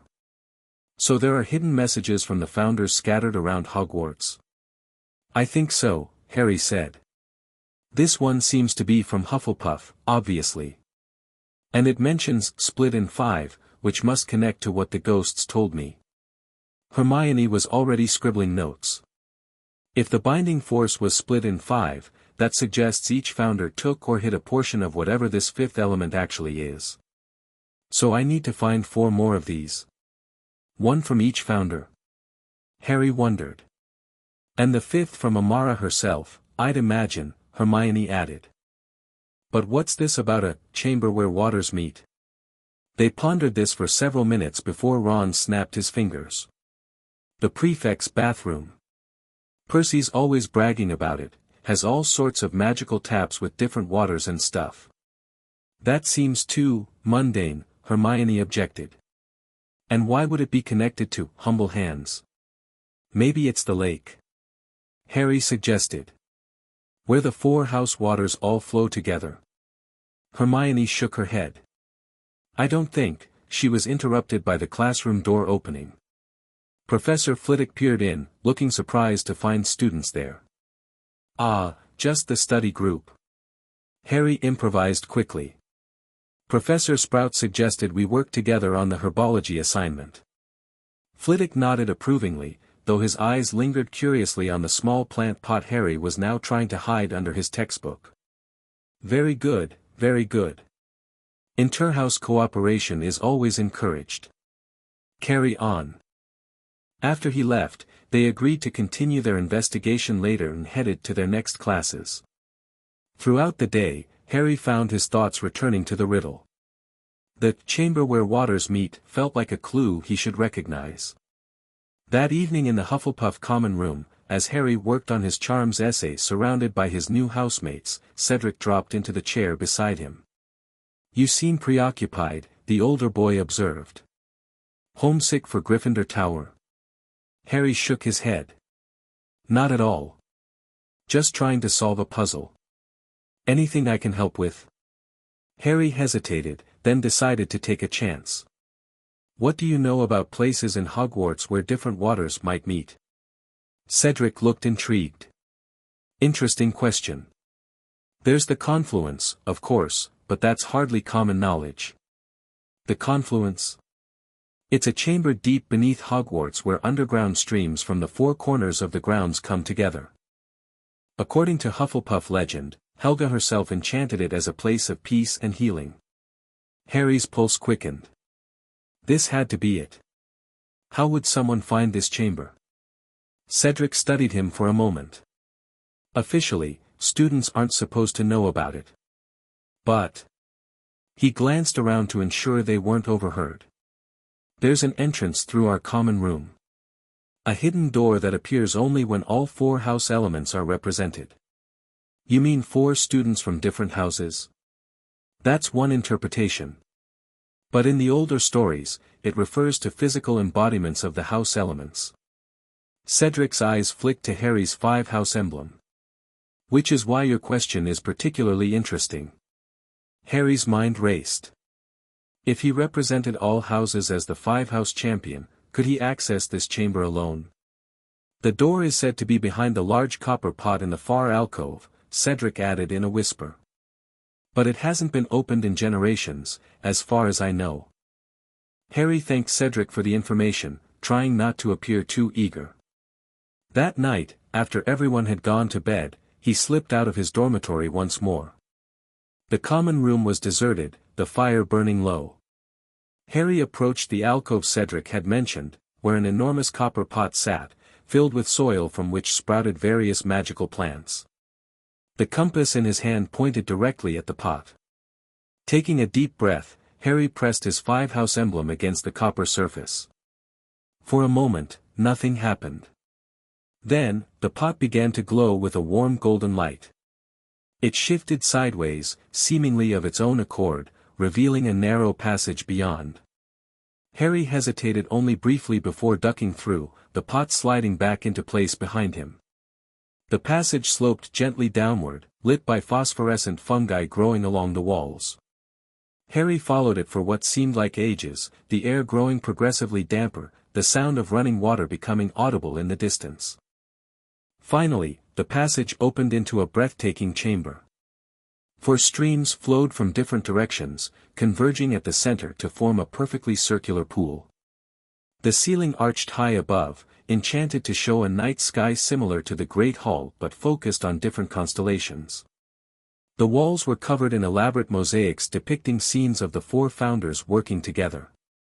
But what drew Harry's attention was the 5th stream, or rather, the absence of one. A dry channel led to the central pool from what appeared to be a sealed archway. Above it, a mosaic showed a female figure Harry didn't recognize, her hands extended as if in blessing over the other founders. Amara, Harry whispered, approaching the sealed arch. Unlike the other 4 channels, which carried clear water, this 5th channel was bone dry, the the stones cracked and dusty with age. As Harry examined the arch, he noticed 5 small recesses arranged in a pentagon pattern. The central recess contained what appeared to be the remains of a crystal fixture, long since shattered. The other 4 were empty. The golden seed pot in Harry's pocket suddenly grew warm. Acting on instinct, he removed it and placed it in the recess beneath Hufflepuff's symbol, a badger surrounded by growing plants. It fit perfectly. The moment the pot settled into place, the section of dry channel nearest that recess began to glow with golden light. A trickle of what looked like liquid sunlight appeared, flowing a short distance before dissipating into the dusty stone. 1 down, 3 to go, Harry murmured, understanding instinctively that he needed to find the remaining Founder's artifacts to restore the flow to this chamber. He spent nearly an hour exploring the confluence, examining the intricate mosaics for additional clues. One panel in particular caught his attention. It showed all 5 Founders standing in a circle around what appeared to be a white phoenix rising from silver flames, the same symbol at the center of his 5-house emblem.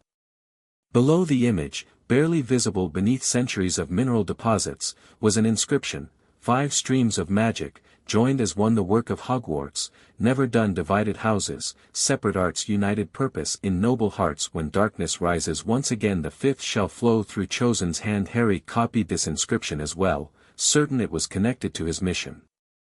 As he finished, he noticed something odd about the central pool. Though 4 streams flowed continuously into it, the water level remained constant, neither rising nor overflowing. Where was the water going? He knelt at the pool's edge, careful not to touch the water, which gleamed with an unnatural iridescence. At the very center of the pool, a slow whirlpool had formed, like water draining from a bathtub. As Harry watched, a bubble of air rose from this vortex, floating to the surface where it popped with a musical chime. The sound resonated strangely in the chamber, and for an instant, Harry thought he saw a ghostly figure reflected in the pool's surface, a woman with kind eyes and a sad smile. But when he looked again, there was only his own reflection staring back. Shaken, Harry decided it was time to leave. He made his way back through the passage, emerged into the Hufflepuff common room, and returned to bed, his mind whirling with new questions. The next morning, Harry sought out Ron and Hermione at breakfast, pulling them to a quiet corner of the great hall to share his discovery. The confluence? Hermione repeated, eyes wide. That's not mentioned in any of the Hogwarts books I've read. Not everything is in books, Hermione, Ron pointed out, earning himself a glare. The point is, Harry interrupted before they could start bickering, I think I'm supposed to find artifacts from all 4 Founders to restore the flow to Amara's channel. The Hufflepuff seed was the first piece. And the other houses' artifacts could be hidden anywhere in the castle, Hermione mused. We'll need to look for clues in the areas associated with each Founder. I'm rotating to Ravenclaw next week, Harry reminded them. That might be the perfect opportunity to find the next artifact. Ron nodded. And you've got the compass to guide you. This is starting to make sense, sort of. What about the file of memory the Grey Lady gave you? Hermione asked. Could that help? Harry had almost forgotten about the crystal container of swirling silver mist. Maybe. But I still don't know how to access the memory without a pensieve. We should ask Dumbledore, Hermione suggested. If anyone has a pensieve and would understand what's happening, it's him. Harry agreed, though he felt oddly reluctant to involve the headmaster just yet. Something told him he needed to discover more on his own first, to prove himself worthy of whatever role he was meant to play. His final days in Hufflepuff passed too quickly. By Sunday, Harry had grown genuinely fond of his yellow and black housemates and their cozy common room. As he packed his trunk for the move to Ravenclaw Tower, he felt a pang of sadness. You'll be back, Susan Bones assured him, helping him gather some books he'd scattered around the common room. And now you're an honorary Hufflepuff for life. Definitely, Cedric agreed, clapping Harry on the shoulder. Once a badger, always a badger, even if you're also a lion, eagle, and snake. Harry smiled gratefully. I've learned a lot here. About loyalty, yes, but also about working together and valuing everyone's contributions. That's the Hufflepuff way, Ernie said proudly. Without us, the other houses would just be competing all the time instead of cooperating. As Harry prepared to leave, Professor Sprout presented him with a small parting gift, a miniature version of the terrarium they'd created earlier in the week. To remind you of the lessons of earth magic, she said warmly. Balance, nurturing, and the strength that comes from deep roots and patient growth. Harry thanked her sincerely, carefully packing the terrarium in his trunk. As he closed the lid, he noticed the five-house emblem had subtly changed, the Hufflepuff badger now appearing more vivid and detailed than before, as if it had come more fully into focus. Professor Flitwick arrived to escort Harry to his next residence. The tiny charms professor practically bounced with excitement as they climbed the spiral staircase to Ravenclaw Tower. "We're absolutely thrilled to have you, Mr. Potter," he squeaked. "It's not every day we welcome a student who embodies the fifth element. Such a fascinating magical phenomenon, I've been researching it extensively since your sorting." "Have you found anything useful, Professor?" Harry asked hopefully. Flitwick's expression dimmed slightly. "References are frustratingly scarce. It's as if someone deliberately removed information about the fifth element from Hogwarts records. Most curious." They reached a door with no handle or keyhole, only a bronze knocker in the shape of an eagle. As they approached, the eagle animated and spoke in a melodious voice, "I am the beginning of everything, the end of time and space, the beginning of every end, and the end of every place." "What am I?" Flitwick turned to Harry expectantly. "Ravenclaw's entrance doesn't use passwords, but riddles. Care to try?" Harry thought hard, repeating the riddle in his mind. "Beginning of everything, end of time and space, beginning of every end of every place." "The letter E," he ventured finally. "Well reasoned," the eagle knocker replied, and the door swung open. The Ravenclaw common room took Harry's breath away. Airy and circular, it featured graceful arched windows that offered spectacular views of the surrounding mountains. The ceiling was domed and painted with stars, which were echoed in the midnight blue carpet. Tables, chairs, and bookcases curved along the walls, and a white marble statue of Rowena Ravenclaw stood beside a door leading to the dormitories. Unlike the boisterous welcome in Gryffindor or the warm inclusion of Hufflepuff, the Ravenclaws greeted Harry with curious intensity. They gathered around, peppering him with questions about his unique sorting, the properties of his five-house emblem, and his experiences rotating between houses. "Is it true you found a secret chamber beneath the Hufflepuff common room?" asked a sharp-featured girl Harry recognized as Penelope Clearwater, a prefect. Harry blinked in surprise. "How did you know about that?" "News travels," she replied with a knowing smile. "Especially interesting news." A first-year girl with straggly blonde hair and protuberant eyes approached, examining Harry's emblem with unconcealed fascination. "The Raxperts avoid you," she observed in a dreamy voice. "That's very unusual." "Ignore Luna," whispered Terry Boot, another first-year. "She says strange things sometimes." But Harry found himself intrigued rather than put off by Luna's comment. "What are Raxperts?" "Invisible creatures that float in through your ears and make your brain go fuzzy," Luna explained seriously. "They're attracted to scattered thoughts, but your aura has perfect balance. It's the Phoenix influence, I expect." Before Harry could question her further, Flitwick called for the Ravenclaw's attention. "As is our tradition with visiting scholars, which Mr. Potter essentially is, given his unique educational arrangement, we shall hold a proper induction ceremony tomorrow evening. For now, let us allow him to settle in." Harry was shown to a bed in the first-year boys' dormitory, which was similar to Gryffindor's but with blue and bronze color schemes and more bookshelves. His trunk and belongings had already been adjusted to feature his five-house emblem with the Ravenclaw eagle now more prominent. As he unpacked, Harry noticed his silver compass behaving differently. Rather than pointing in a specific direction, it now spun slowly clockwise, as if surveying the entire tower. It's calibrating to the ambient magic, explained Michael Corner, one of his new roommates, who had noticed Harry watching the compass. Ravenclaw Tower has some of the most complex enchantments in Hogwarts. Magical instruments often need time to adjust. Harry nodded, impressed by the casual display of magical knowledge. He was beginning to understand that each house had its own approach to magic. Gryffindors were intuitive and bold, Hufflepuffs methodical and cooperative, while Ravenclaws were analytical and theoretical. The Ravenclaw induction ceremony the following evening proved fascinating. The entire house gathered in the common room, where a circle had been formed using open books displaying various magical disciplines. Harry was invited to stand in the center while seventh-year students recited ancient welcomes in languages he didn't recognize. Knowledge flows from many sources, Flitwick intoned from atop a stack of books that allowed him to see over the circle. As Ravenclaws, we honor wisdom in all its forms. Tonight, we welcome Harry Potter, who comes to us bearing insights from beyond our tower. A slender silver wand was passed around the circle, each student touching it briefly before it reached Flitwick. The tiny professor waved it in an intricate pattern, producing a shower of bronze and blue sparks that coalesced into the shape of an eagle, which circled Harry 3 times before dissolving into mist. "The eagle recognizes you," Flitwick announced.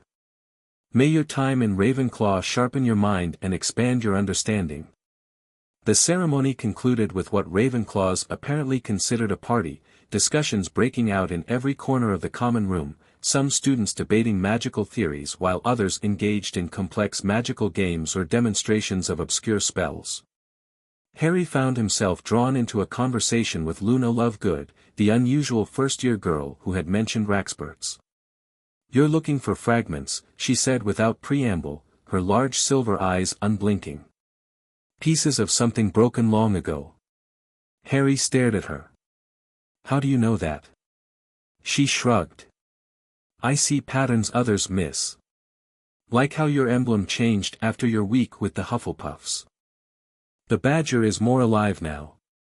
Harry glanced down at his robe, where indeed the Hufflepuff section of his emblem seemed more vibrant than before. "That's observant of you." "Daddy says I have the sight," she replied matter-of-factly. "Not proper divination, just occasional glimpses behind the veil." She tilted her head curiously. "Have you looked up at our ceiling yet?" "Really looked?" Harry glanced at the star-painted dome above them. At first, it appeared to be merely a beautiful astronomical decoration, but as he focused, he noticed something unusual, a constellation in the shape of what could only be a phoenix. "It's not in any star chart," Luna said, following his gaze. "I checked. Rowena added it herself, separate from the actual night sky." Harry's pulse quickened. Could there be a message hidden in it? Messages are everywhere if you know how to read them. Luna reached into her pocket and pulled out a small, handmade charm, a cork on a string. "This keeps away nargles, but you don't need it. Your phoenix fire does the same thing." "My what?" "The 5th magic. It's beginning to wake up inside you." She said this as casually as commenting on the weather, then wandered away to join another conversation, leaving Harry both confused and intrigued. Classes with the Ravenclaws proved to be an entirely different experience from his previous weeks. Ravenclaw students approached lessons like complex puzzles to be solved rather than skills to be mastered. They questioned everything, seeking not just the how but the why of each magical principle. In Charms class, Harry found himself paired with Terry Boot, who insisted on diagramming the precise wand movements for the levitation charm before attempting it. "It's all about understanding the underlying theory," Terry explained as he sketched elaborate patterns. "The swish and flick is just a simplified version of a more complex magical gesture that directs magical energy through the wand's core in a specific oscillating pattern." To Harry's surprise, Terry's analytical approach actually helped. When they finally performed the charm, Harry's feather rose more smoothly than it had during his Gryffindor attempt. "Well done, Mr. Potter," squeaked Professor Flitwick.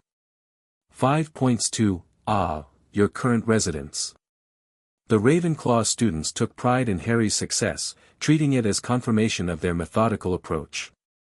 Throughout the week, Harry found himself absorbing their perspective, seeing magic less as a tool to be wielded and more as a complex system to be understood.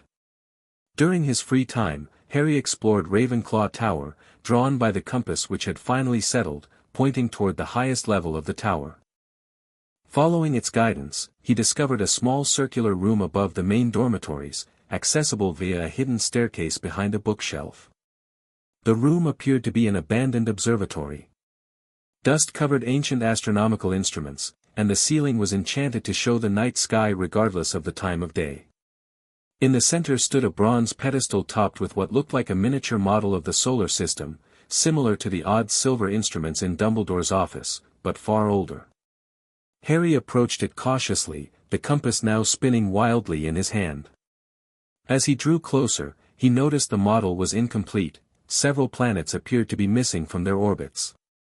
A plaque on the pedestal bore a faded inscription: "Stars guide the seeking mind to wisdom left behind when elements 5 were rent asunder. Knowledge alone prevents the blunder. Seek where raven's wisdom flows. The path revealed when midnight grows." Another riddle, similar in style to the Hufflepuff verse. Harry carefully copied it down, then examined the model more closely. Something about the missing planets seemed deliberate rather than damage from age. The compass suddenly grew hot in Harry's hand. Following instinct, he held it up to the model, watching as the needle spun through the planetary orbits before settling on an empty bracket where a planet should have been. The bracket was marked with a tiny eagle symbol. A Ravenclaw artifact should go here, Harry murmured to himself. But what? And where would I find it? He spent the rest of the afternoon searching the tower's many bookshelves for clues, but found nothing specific to the observatory or missing planets. As curfew approached, Harry reluctantly returned to the dormitory, planning to continue his search the following day. That night, he dreamed of stars rearranging themselves into patterns, forming and reforming the image of a phoenix rising from flames. In the dream, the constellation spoke with Luna Lovegood's dreamy voice: "Midnight grows when knowledge flows." Harry woke with a start, the dream still vivid in his mind. Midnight grows when knowledge flows. The riddle had mentioned something similar: the path revealed when midnight grows. Checking his watch, Harry saw it was nearly midnight. Acting on a hunch, he slipped out of bed, grabbed his compass, and made his way back to the hidden observatory. The room had transformed in his absence.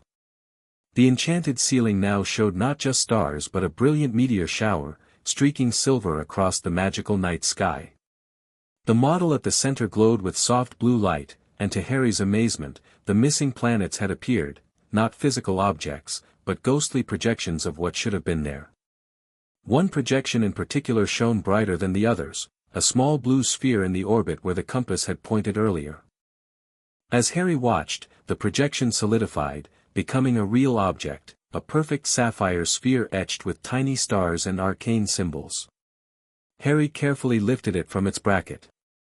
The moment he touched it, the sapphire began to glow from within, and ghostly words appeared in the air above the model: "Wisdom seeks what others miss. Intelligence alone not bliss. True knowledge comes from balanced mind. When separate streams together bind. The eagle's gift, perspective clear to see beyond what we hold dear." The message faded as the sapphire settled in Harry's palm. He had found the Ravenclaw artifact. Over breakfast the next morning, Harry discreetly showed Ron and Hermione his discovery in an unused classroom. "It's beautiful," Hermione breathed, examining the sapphire sphere without touching it.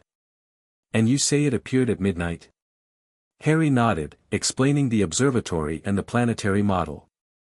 "I think there's a pattern here.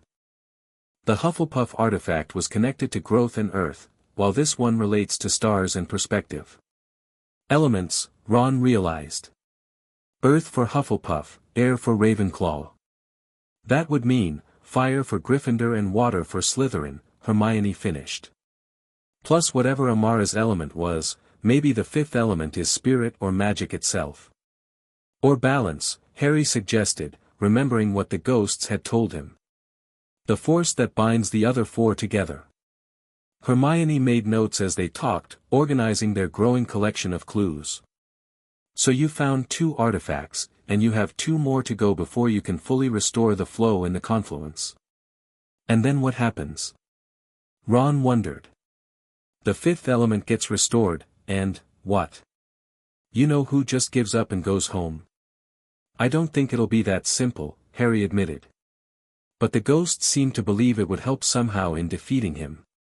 We should test the artifacts, Hermione suggested. You said you placed the Hufflepuff seed in a recess at the confluence and it started a flow of golden light. Maybe we should take the sapphire there too. That night, using the Marauder's map to avoid detection, the three of them made their way to the Hufflepuff common room. Harry whispered the barrel tapping pattern to his friends, and they slipped inside during a moment when the room was empty.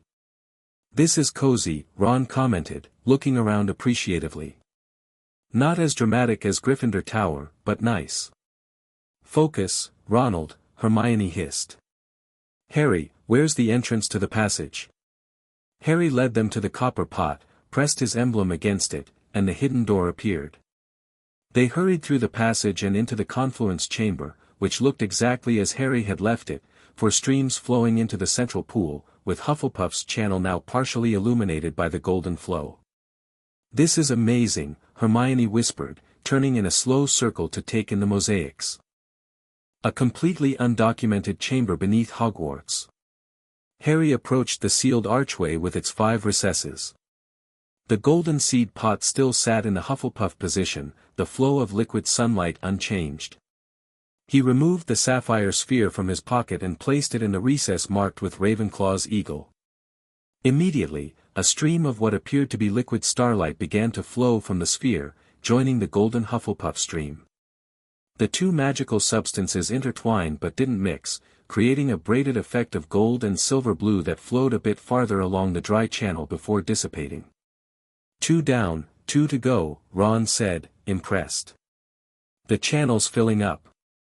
Hermione was examining the mosaics depicting the founders. Look at this one, she called, pointing to a scene showing Rowena Ravenclaw and another female figure, presumably Amara, bent over what appeared to be a large book or codex. They're working on something together. Harry joined her, studying the image. Amara and Ravenclaw seem to have been close collaborators. Maybe that's why Luna could sense something about the fifth magic even without knowing what it was. Luna Lovegood? Hermione asked skeptically. The odd girl who believes in imaginary creatures. She knew about the Phoenix constellation, Harry defended. And she noticed changes in my emblem that even I hadn't seen. Ron, meanwhile, had moved to the central pool. What do you suppose happens if you touch the water, he wondered, reaching toward the iridescent surface. Don't. Harry and Hermione shouted simultaneously, but too late. Ron's fingers had already brushed the water. The liquid adhered to his skin like mercury, crawling up his hand before he could pull away. Ron yelped in alarm as the silvery substance enveloped his entire arm up to the elbow. It's cold, he gasped. And it's showing me things. Harry and Hermione rushed to his side, uncertain how to help. Ron's eyes had glazed over, staring at something they couldn't see. I can see Hogwarts, but different, he murmured. 5 towers, not 4. And people, the founders, I think, they're arguing. Slytherin is furious about something, a woman is trying to calm him down, there's a book or artifact they're fighting over. The liquid suddenly released Ron's arm, splashing back into the pool. Ron staggered backward, blinking rapidly as if awakening from a trance. Bloody hell, he wheezed. That was intense. What happened? Hermione demanded, checking his arm for injuries. Are you hurt? I'm fine, Ron assured her, flexing his fingers experimentally. It was like the water showed me a memory. Hogwarts when it was first built. I saw the founders arguing, and I think I saw Amara trying to mediate. The water must be connected to Hogwarts history somehow, Hermione theorized. Maybe it's preserved memories from the castle itself. Harry approached the pool cautiously, remembering the ghostly woman's face he'd glimpsed on his previous visit. I wonder if Amara's consciousness is somehow bound to this chamber. The ghost said she was fragmented rather than fully destroyed. So pieces of her might still exist throughout Hogwarts, Hermione mused. Her memory, her magic, possibly even her consciousness, in some form. And the artifacts are what, keys to wake her up? Ron suggested, still looking shaken from his experience. Or restore what was broken, Harry said, remembering Luna's words. The fifth element, the binding force that kept the houses united. They stayed in the chamber a while longer, documenting the inscriptions and mosaics. Hermione was particularly interested in the central pool and its peculiar draining vortex. The water must go somewhere, she reasoned. Perhaps to other locations in the castle. Or maybe it feeds the magical foundations of Hogwarts somehow. Eventually, they decided to return before their absence was noticed. As they turned to leave, Harry felt a strange reluctance, as if the chamber itself were urging him to stay. He glanced back at the partially illuminated channel and made a silent promise, "I'll find the other artifacts and restore what was lost." The remainder of Harry's Ravenclaw week passed quickly. By the final day, he found himself appreciating the house's intellectual approach and commitment to knowledge for its own sake. He had even grown somewhat fond of Luna's peculiar perspectives, which often contained unexpected insights. "You'll be going to Slytherin next," she commented as she helped Harry gather his books from the common room. "That's where you'll face your greatest challenge." "I'm not looking forward to it," Harry admitted. "Especially with Malfoy and his friends." Luna smiled serenely. "The snake isn't your enemy. It's just another aspect of yourself that you haven't reconciled yet." Before Harry could ask what she meant, Professor Flitwick arrived to bid him farewell. The tiny professor presented Harry with a delicate crystal orb that contained what appeared to be a miniature constellation. "A token of Ravenclaw's appreciation," Flitwick explained. "It's enchanted to show different constellations depending on what guidance you seek. Knowledge, after all, comes in many forms." Harry thanked him sincerely, carefully packing the gift alongside his other treasures. As he closed his trunk, he noticed that the Ravenclaw eagle on his emblem had become as vivid as the Hufflepuff badger, both now seeming more alive than the Gryffindor and Slytherin symbols. The following morning, Harry was scheduled to move to the Slytherin dungeons. He met Ron and Hermione at breakfast, both looking concerned. "Are you sure you'll be all right?" Hermione asked worriedly. "The Slytherins haven't exactly been friendly." "I'll be fine," Harry assured her, though his stomach churned nervously. "It's just for a week, and then I'll be back in Gryffindor." "Just watch your back," Ron advised grimly. "And remember you can use the map to get out quick if things get nasty." As they were speaking, Professor Snape approached the Gryffindor table, his black robes billowing impressively. "Potter," he said curtly. "It's time. Follow me." With a last reassuring nod to his friends, Harry followed Snape from the Great Hall, conscious of the hundreds of eyes tracking their departure. The week ahead promised to be his most challenging yet, but also potentially the most revealing. If he could find the Slytherin artifact and place it in the confluence, he would be one step closer to understanding the mystery of the fifth element, and his role as the five-house champion of Hogwarts. Chapter 3, The Fifth Element. The descent into the dungeons felt like entering another world. As Harry followed Professor Snape's billowing robes through progressively darker corridors, the temperature dropped noticeably.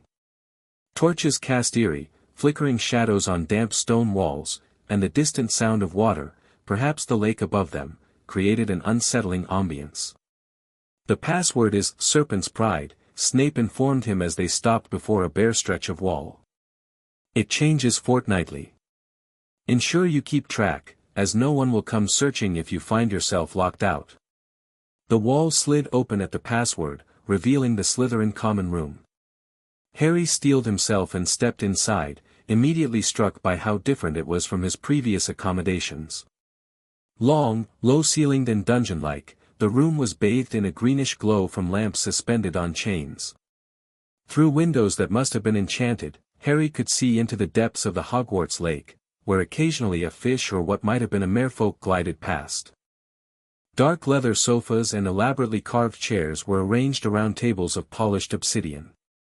The overall effect was elegant but intimidating, exactly as its inhabitants likely intended. Speaking of inhabitants, every Slytherin present had turned to stare at Harry with expressions ranging from curiosity to open hostility. Draco Malfoy, lounging in what appeared to be a prime spot near the fire, wore a particularly venomous sneer.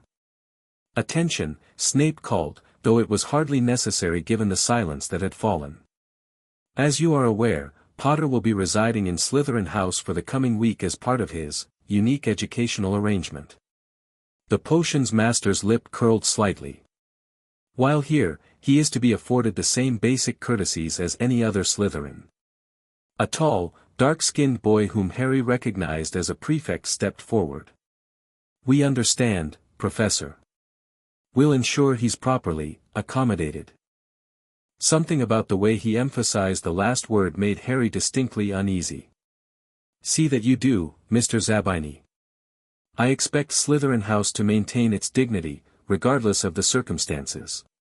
With that, Snape turned and departed, leaving Harry alone amidst the snakes. For a long moment, no one spoke. Harry stood awkwardly with his trunk, feeling every eye in the room assessing him. Finally, the prefect, Zabini, broke the silence. "Your bed's in the first-year dormitory. Down that passage, third door on the left." "Thank you," Harry said, then added with deliberate politeness, "I appreciate your hospitality." A few eyebrows raised at this, as if they'd expected him to be combative. Harry decided that his best strategy would be to remain unfailingly polite while keeping his guard up. As he moved toward the indicated passage, Draco finally spoke. "Careful, Potter. Wouldn't want you getting lost down here. Accidents happen in the dungeons." "I'm sure they do, Malfoy," Harry replied evenly. "Fortunately, I'm quite good at finding my way." He continued to the dormitory before Draco could respond. The room contained 6 four-poster beds with green silk hangings and silver embroidery. Harry's trunk sat at the foot of one, his 5-house emblem now prominently featuring the Slytherin serpent. The dormitory was empty for the moment, giving Harry a brief respite to gather his thoughts. He removed the silver compass from his pocket and watched as its needle spun briefly before settling on the Slytherin crest. "Right," Harry murmured to himself. "I'm where I need to be, apparently." He had just begun unpacking when the door opened and Theodore Nott entered, followed by Blaise Zabini. Both boys assessed Harry silently before Nott spoke. "So it's true. The great Harry Potter, slumming with the snakes." "I'm not slumming," Harry replied calmly. "I'm learning. Each house has different strengths and perspectives." Zabini gave a short, unexpected laugh. "Diplomatic answer. Maybe there is some Slytherin in you after all." "The Sorting Hat seemed to think so," Harry pointed out. "That's what we're all wondering about," Nott said, sitting on his own bed and regarding Harry with shrewd interest. "What exactly did that hat see in you? What makes anyone worthy of all houses, especially one raised by Muggles?" The question seemed genuine rather than mocking, which surprised Harry. "It said I had qualities from each house in equal measure. Courage, loyalty, intelligence, and ambition." "And the fifth thing?" Zabini pressed. "The fifth element everyone's whispering about." Harry hesitated. How much could he safely share? "Balance, I think. The ability to see value in all approaches." Zabini and Nott exchanged glances that Harry couldn't interpret. "Interesting theory," Nott finally said. "We'll see if it holds up under pressure." Before Harry could ask what he meant, the door burst open again and Draco entered with Crabbe and Goyle flanking him like bodyguards. "Getting cozy, Potter?" Draco sneered. "Don't get too comfortable. Slytherin has standards, whatever Dumbledore's trying to force on us." Harry shrugged. "I'm just here to learn, Malfoy." "Same as you." "We are nothing alike," Draco spat. "You may have fooled the others with this 5-house nonsense, but we Slytherins see through you.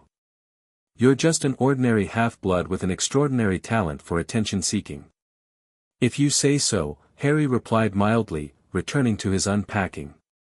His lack of reaction clearly irritated Draco, whose pale face flushed pink. "You think you're so special," Draco hissed. "Wait until my father hears about this farce. The Ministry won't stand for Dumbledore's manipulation of sacred Hogwarts traditions." "Is that why you're so upset?" Harry asked, genuinely curious now. "Because you think I'm disrespecting tradition?" "You're making a mockery of the house system," Draco insisted. "The 4 houses have stood separate for 1,000 years for good reason. Each pure and distinct in its values. This 5-house rubbish dilutes everything." Harry found himself unexpectedly interested in this perspective. But the founders worked together to build Hogwarts in the first place. They must have valued cooperation at some point. Before they realized their mistake, Draco said dismissively. Before Salazar Slytherin recognized that some differences can't, and shouldn't, be reconciled.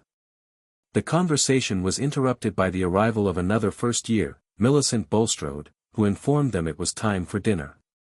Harry followed the Slytherins to the Great Hall, conscious of how they moved as a unified group, presenting a solid front to the rest of the school. At the Slytherin table, Harry found himself seated between Nott and a dark-haired girl introduced as Daphne Greengrass. The other houses watched with obvious curiosity as Harry ate with the Slytherins, many seeming surprised at the lack of open conflict. "They're disappointed," Daphne observed, following Harry's gaze. "They expected us to be hexing each other by now." "Sorry to disappoint them," Harry replied dryly. The corner of Daphne's mouth twitched upward. "Slytherins rarely do what's expected, Potter. That's our first lesson. We keep opponents guessing." "I'm not your opponent," Harry pointed out. "Aren't you?" she asked with an arched eyebrow. The boy who lived, symbol of the light, sorted into all houses to unite them against what? The rising darkness, perhaps. The very darkness many associate with Slytherin. Harry blinked, surprised by her directness. "That's not why I'm here." "Then enlighten us," Nott said from his other side. "What is the purpose of the 5-house champion?" Harry considered how to answer. "I'm still figuring that out myself. But I think it has more to do with healing old divisions than creating new ones." "Some divisions exist for a reason," Daphne countered. "Different magical philosophies are sometimes fundamentally incompatible." "Are they?" Harry challenged. "Or have we just forgotten how to make them work together?" The question hung in the air, unanswered but not dismissed. Harry sensed he'd given them something to consider, which felt like progress. After dinner, Harry returned to the Slytherin common room with his temporary housemates. To his surprise, instead of dispersing to various corners, most gathered in a loose circle around the central fireplace. An older student, a 7th-year prefect named Gemma Farley, gestured for Harry to join them. "Slytherin has house traditions that may seem strange to outsiders," she explained as Harry took a seat. "One of them is our evening council. A time for house matters to be addressed internally." "Matters like me?" Harry guessed. Several Slytherins smirked, but Gemma nodded without embarrassment. "Precisely. Your presence creates unique circumstances. We need to establish how Slytherin House will respond." "I thought Professor Snape already gave instructions," Harry said. "Snape sets the official line," a burly 6th-year boy replied. "This is about what we decide amongst ourselves." Harry straightened, suddenly understanding that this was a crucial moment. "I'm listening." "Some believe your presence threatens Slytherin's values and standing," Gemma stated frankly. "Others see potential advantages in building connections with the 5-house champion. Before we decide our approach, we'd like to hear your intentions toward our house." Harry hadn't expected such direct negotiation, but he appreciated the straightforwardness. "I'm here to learn what makes Slytherin unique, its strengths and perspectives. I have no intention of undermining your values or reporting back to Gryffindor." "Bold claim," drawled Marcus Flint, the Slytherin Quidditch captain. "But why should we believe you?" Harry met his gaze steadily. "Because divisiveness weakens Hogwarts as a whole. And because judging me before you know me isn't very Slytherin, is it? I thought your house prided itself on strategic assessment rather than knee-jerk reactions. This earned a few surprised chuckles and approving nods. He's got you there, Flint, a fourth-year girl commented. Marcus scowled but didn't argue the point. Very well, Potter, Gemma said. Slytherin House will extend provisional acceptance. You'll be granted access to our common areas and included in appropriate activities. In return, we expect discretion regarding house matters and a genuine effort to understand our perspectives. Agreed? Agreed, Harry said firmly, sensing he'd just navigated his first Slytherin test successfully. One last thing, Gemma added. Each house has its secrets. During your time here, you may discover things about Slytherin that outsiders don't know. We expect those discoveries to remain private. Harry nodded, thinking of the mysterious artifacts he was seeking. I understand. With formal matters concluded, the gathering broke into smaller groups. To Harry's surprise, several older students approached him with questions about his experiences in the other houses, not to mock, but to genuinely inquire about different teaching methods, common room setups, and house traditions. Later that evening, as Harry prepared for bed, he reflected that his first day in Slytherin had defied his expectations. While Draco and his immediate followers maintained their hostility, most Slytherins had adopted a wait-and-see approach tinged with pragmatic curiosity.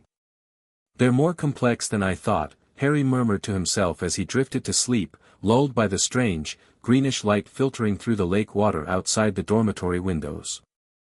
The next morning brought Harry's first classes with the Slytherins as his primary house.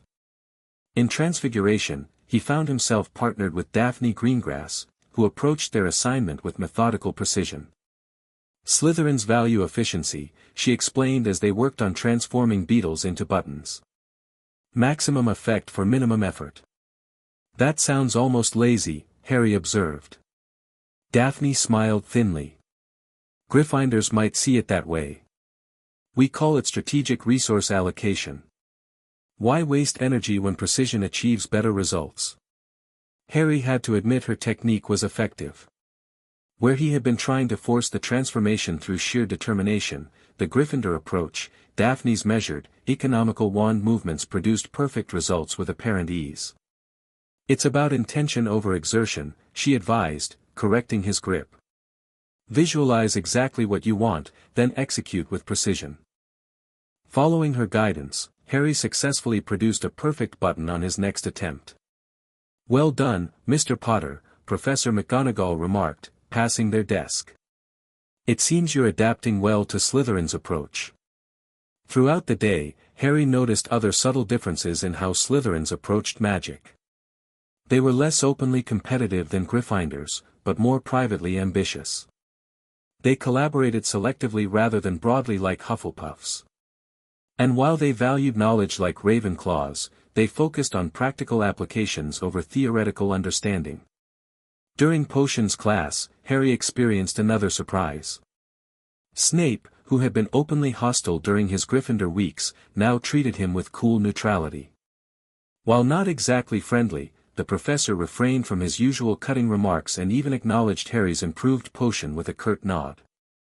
Snape always favors his own house, Ron commented when Harry met him and Hermione during a free period. Even when it's you. It's more than that, Harry replied thoughtfully.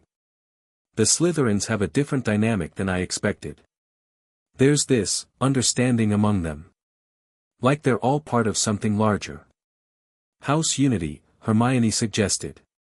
Each house has it, but Slytherins need it more because they're often at odds with the others. Maybe, Harry agreed. But there's something else too. Something hidden. The silver compass grew warm in his pocket, as if confirming his intuition. Harry pulled it out, watching as the needle swung purposefully toward the Slytherin dungeons. I think there might be clues about the Slytherin artifact in their common room, he whispered. But I'll need to be careful. They made me promise to keep their secrets. Just watch yourself, Ron warned. Slytherins are always playing angles. Harry nodded, but found himself thinking that perhaps he'd underestimated the complexity of those angles. That evening, Harry remained in the common room after most Slytherins had gone to bed. The compass had been growing increasingly insistent all day, its needle now pointing fixedly at the far wall, where an ornate carving of a serpent formed part of the stonework. Making sure he was truly alone, Harry approached the carving. Up close, he could see that the snake's emerald eyes contained tiny, intricate runes. When he touched his five-house emblem to the carving, the stone serpent animated, slithering out from the wall to form a complete circle. "The one who is 5, the snake hissed in Parseltongue, causing Harry to start in surprise. "You seek the water's truth." "Yes," Harry replied automatically, not realizing he was speaking Parseltongue himself.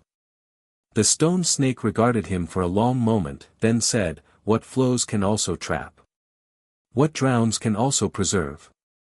What seems most yielding holds greatest strength. Speak this wisdom to find what you seek." "What flows can also trap," Harry repeated carefully. "What drowns can also preserve. What seems most yielding holds greatest strength." As he finished speaking, the stone snake uncoiled and returned to its place on the wall, but now its mouth was open, revealing a small alcove behind. Within sat a perfect crystal vial filled with what appeared to be ordinary water. Harry carefully removed it, immediately feeling the magic pulsing within. This was no ordinary water. It shifted and moved with purpose, like a living thing. When he held it near his five-house emblem, the Slytherin serpent on the crest seemed to writhe in recognition. He had found the Slytherin artifact. Harry quickly pocketed the vial alongside his compass and retreated to his dormitory, mind racing. 3 artifacts found, with only Gryffindors remaining. But what would happen when all 4 were united in the confluence? And what about the 5th position, Amara's shattered remnant?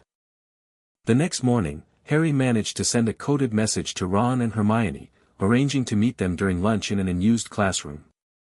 There, he revealed the crystal vial. It was too easy, he admitted as his friends examined the artifact. "Almost like it was waiting for me." "Maybe it was," Hermione suggested. "If these artifacts are meant to restore the 5th element, and you're the catalyst for that restoration, they might be responding to your presence. The weird thing is," Harry continued, "I had to use Parseltongue to get it. How would that connect to Slytherin's secret?" Ron's eyes widened. "Blimey, Harry, Salazar Slytherin was famous for being a parselmouth. It's one of his defining traits." "Of course," Hermione breathed. "Each artifact must connect to the founder's special magical affinity. Hufflepuff's seed represents her earth magic. Ravenclaw's star sapphire embodies her celestial knowledge. And Slytherin's water vial reflects his connection to serpents and fluidity. So Gryffindor's artifact would relate to fire or bravery somehow," Harry reasoned. "And it should be hidden somewhere in Gryffindor Tower. We'll help you search when you return next week," Ron promised.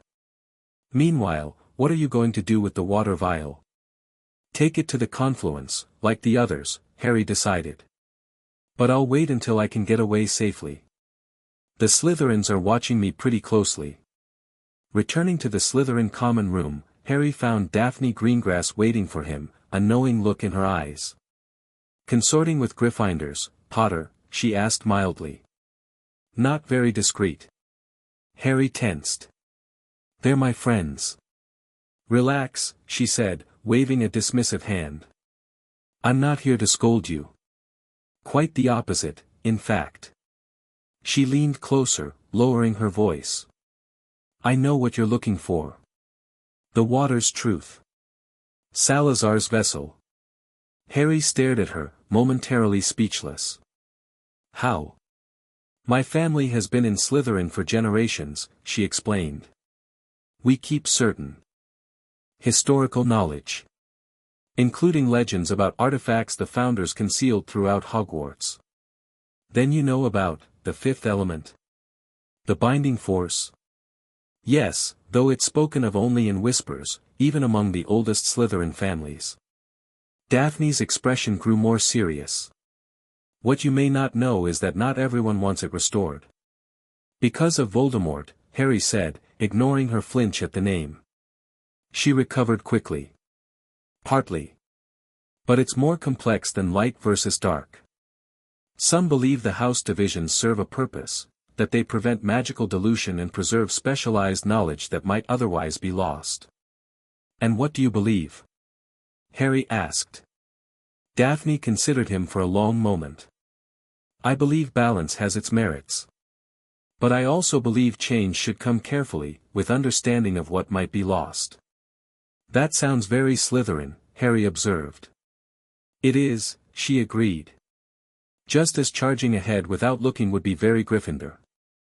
A smile ghosted across her face. Perhaps the fact that you can appreciate both perspectives is why you're the five-house champion. Later that night, Harry carefully made his way out of the Slytherin dormitory, using the Marauder's map to avoid detection. He navigated through the castle to the Hufflepuff common room, tapped the correct barrel, and slipped inside. The room was deserted at this late hour, allowing him to easily access the hidden passage to the confluence. The chamber looked as he remembered, for streams flowing into the central pool, with Hufflepuff's golden light and Ravenclaw's starlight already illuminating part of the dry channel. Harry approached the sealed archway and placed the crystal vial in the recess marked with Slytherin's serpent. Immediately, a stream of what appeared to be liquid crystal began to flow, intertwining with the gold and silver-blue streams.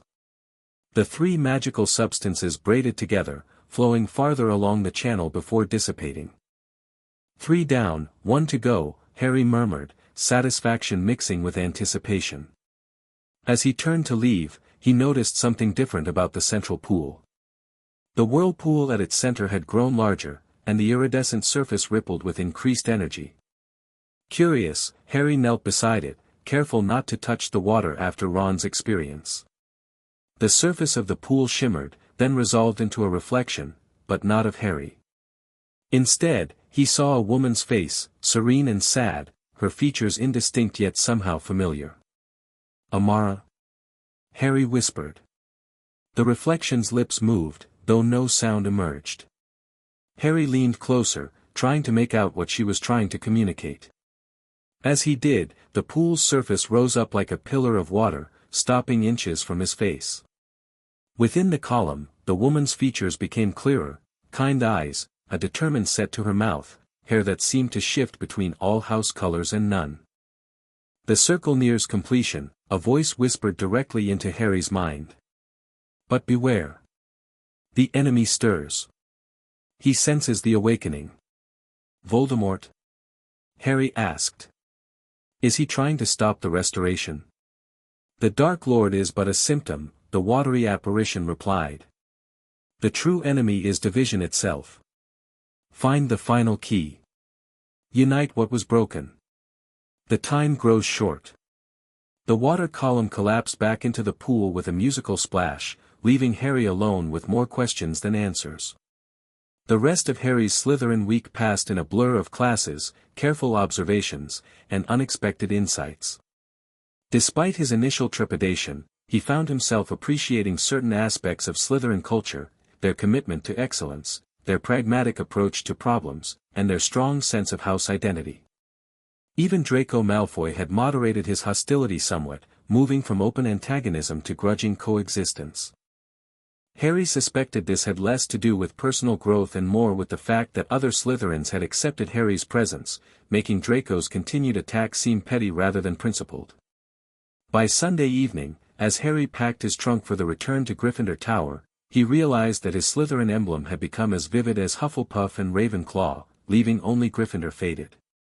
The pattern confirmed his theory: each house rotation wasn't just about finding artifacts, but about truly understanding and integrating the values each house represented.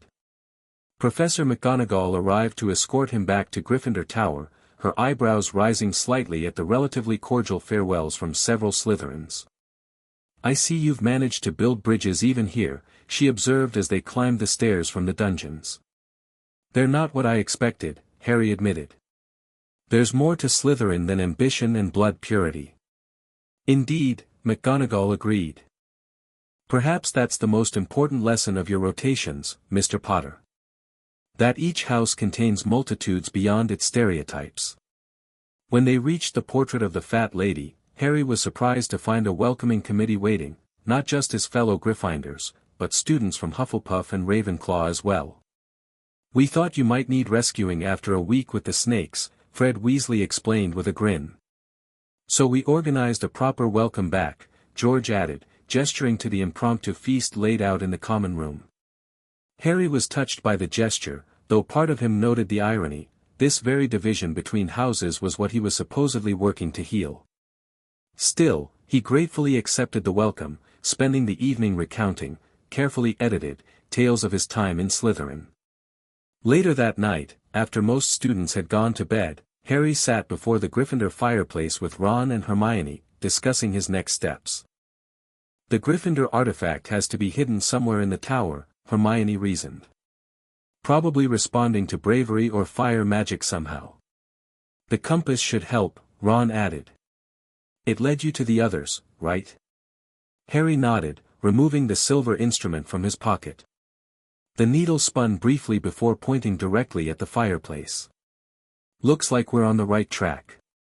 They waited until the common room emptied completely before examining the fireplace more closely. It was an impressive structure of red granite with a golden lion carved into the mantelpiece. Harry ran his fingers along the stonework, feeling for any irregularities. "There's something here," he murmured, discovering a small depression behind the right front paw of the lion. When he pressed it, the carving shifted slightly, revealing a tiny keyhole. "A lock?" Ron asked. "None of the others had locks, did they?" "No," Harry confirmed. "They responded to the house emblem or specific knowledge." Hermione was thoughtful. "Gryffindor values bravery above all. Maybe the key is symbolic, you need to demonstrate courage to access it. Or sacrifice something important," Ron suggested. "That would be properly dramatic for Gryffindor." Harry stared at the keyhole, then at the fire burning below. Following a hunch, he reached into the flames, ignoring Ron and Hermione's alarmed exclamations. To his surprise, the fire didn't burn him.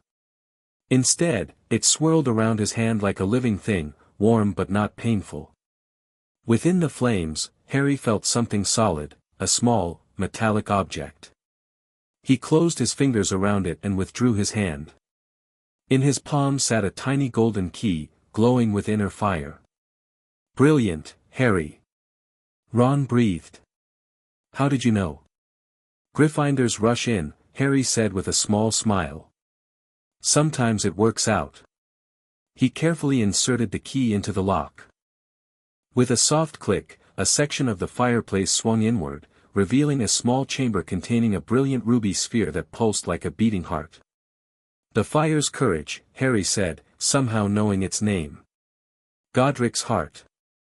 As he lifted the ruby sphere from its resting place, it flared with intense light, and words appeared in the air. "Courage without wisdom falters, bravery alone cannot sustain, true strength emerges from unity where separate virtues together reign, the lion's gift, the will to act when balance demands sacrifice." The message faded, leaving the ruby glowing warmly in Harry's palm. He had found the final Founder's artifact. "Now what?" Ron asked. "We take it to the confluence with the others?" Harry nodded, but Hermione looked troubled. "Remember what the water apparition said, Voldemort senses the awakening. What if he's watching for us to make our move?" "Then we need to be careful," Harry acknowledged. "But we can't stop now. The artifacts need to be united." They decided to wait until the following night, when they could use Harry's invisibility cloak to reach the confluence undetected. The trio spent the day attending classes as normal, though Harry found it increasingly difficult to concentrate. The four artifacts, now all in his possession, seemed to resonate with each other, growing warmer when brought into proximity. That evening, as curfew approached, Harry felt a strange prickling sensation along his scar. He rubbed it absently, thinking of Voldemort. If the Dark Wizard truly was connected to the suppression of the fifth element, what might he do to prevent its restoration? When midnight arrived, Harry, Ron, and Hermione huddled under the invisibility cloak, making their slow way through the castle toward the Hufflepuff common room. The Marauder's map showed the corridors were clear, though Filch and Mrs. Norris patrolled uncomfortably close to their route. They had just reached the kitchen corridor when Harry's scar exploded with pain. He stumbled, nearly pulling the cloak off all three of them. "Harry?" Hermione whispered urgently. "What's wrong?" "My scar," he gasped, pressing his palm against his forehead. "It's like it's burning." "He knows," Ron realized, face pale in the dim light. "You know who knows what we're doing." Before they could decide whether to continue or retreat, a cold voice spoke from the shadows ahead. "How predictable you are, Potter." Professor Quirrell stepped into view, but his usual nervous stammer was gone. He moved with predatory grace, his eyes gleaming with malice. "Professor?" Hermione squeaked, as the invisibility cloak slipped from their shoulders.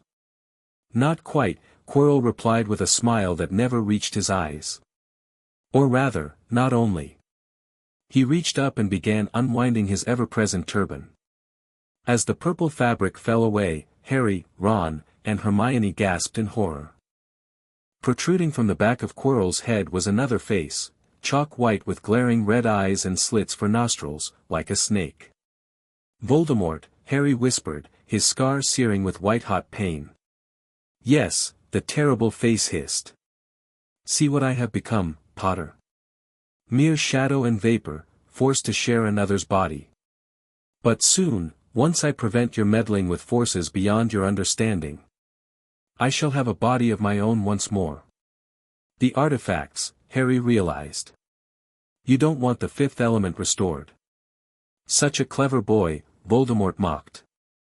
"The binding force would strengthen Hogwarts against me, would unify what I have spent decades dividing. I cannot allow it." "You're too late," Harry said, trying to sound braver than he felt. "We've already found all four Founders' artifacts. And yet you haven't united them," Voldemort pointed out. "Now, you never will. Hand them over, Potter." "Never," Harry declared, reaching for his wand. Quirrell moved with shocking speed, disarming all three students before they could defend themselves. "The artifacts, Potter. Now. Or your friends die first." Harry's mind raced desperately. He couldn't surrender the artifacts, but he couldn't let Ron and Hermione be harmed either. "The binding force isn't just in the artifacts," he said, stalling for time. "It's in all of us, all houses, united." "Touching sentiment," Voldemort sneered. "But meaningless. The houses are divided, as they should be. As they will remain." "Are they?" Harry challenged, an idea forming. "Look around you." As if on cue, voices called out from different directions. "He's right, you know. We're stronger together. Unity in diversity. Balance in all things." From four separate corridors emerged students, prefects from each house. Percy Weasley representing Gryffindor, Cedric Diggory from Hufflepuff, Penelope Clearwater of Ravenclaw, and, most surprisingly, Gemma Farley from Slytherin. "What is this?" Voldemort hissed, his red eyes widening. "The Forgotten Council summoned us," Percy explained, raising his wand. "The house ghosts warned that darkness threatened the champion." "We won't let you stop the restoration," Cedric added firmly, his own wand at the ready. Quirrell/Voldemort spun in a circle, facing four determined prefects. "Fools! You cannot stop me." "Not alone, perhaps," Penelope acknowledged. "But together?" Gemma finished. "Balance against darkness. I like those odds." Harry seized the momentary distraction to lunge for his wand. As his fingers closed around it, he felt the four artifacts in his pockets pulse with shared energy. "The entrance," he shouted to Ron and Hermione, gesturing toward the barrel that led to the Hufflepuff common room. "Go." Spells erupted around them as the prefects engaged Quirrell, buying them precious seconds. Harry, Ron, and Hermione scrambled toward the barrels, tapping the correct pattern. As the passage opened, Harry glanced back to see Percy blasted across the corridor by a powerful curse. "Go!" Cedric shouted, deflecting another spell. "We'll hold him off."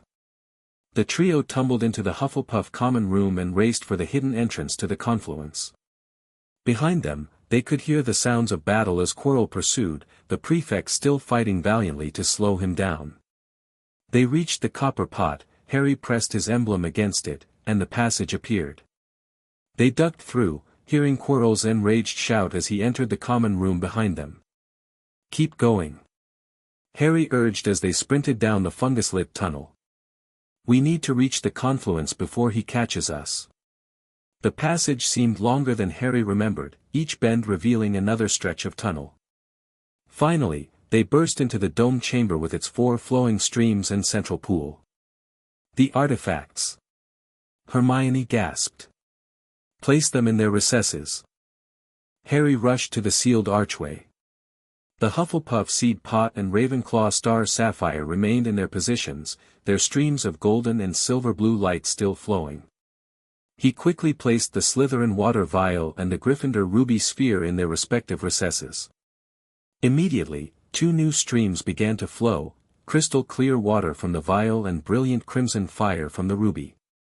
The 4 magical substances intertwined, braiding together as they flowed farther along the channel than before, almost reaching the central pool. But something was still missing. The 5th recess, Amara's position at the apex of the pentagon, remained empty, containing only shattered crystal fragments. "It's not complete," Harry realized. "We need something for the 5th position." "But what?"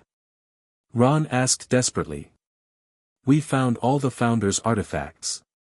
Behind them, they heard Quirrell's voice echoing down the passage, growing closer. They had minutes at most. Harry's mind raced.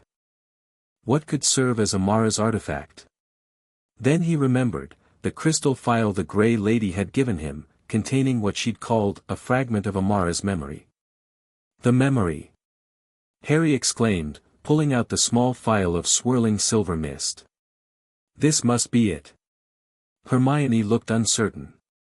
But that's just a memory, not an artifact with magical properties like the others. Everything about Amara was fragmented, Harry reminded her. Her physical form, her ghost, her magic. Maybe her memory is all that remains of her essence. With Quirrell's footsteps growing louder, Harry made his decision. He placed the crystal phial in the 5th recess, where it fit perfectly among the broken fragments. For a heartbeat, nothing happened. Then, the silver mist within the phial began to glow, expanding outward to fill the entire recess. A 5th stream, pure white light that resembled neither liquid nor fire but something in between, began to flow down the channel. When this 5th element met the braided streams from the other 4 artifacts, a reaction occurred. The 5 streams merged into a single, radiant flow that coursed the full length of the channel, reaching the central pool with a musical chime that resonated throughout the chamber. The moment the unified stream touched the pool, the water rose up, forming a column that rapidly took the shape of a woman, Amara, no longer hazy and indistinct, but fully formed and glowing with inner light. "The champion has succeeded," she said, her voice like bells in still water.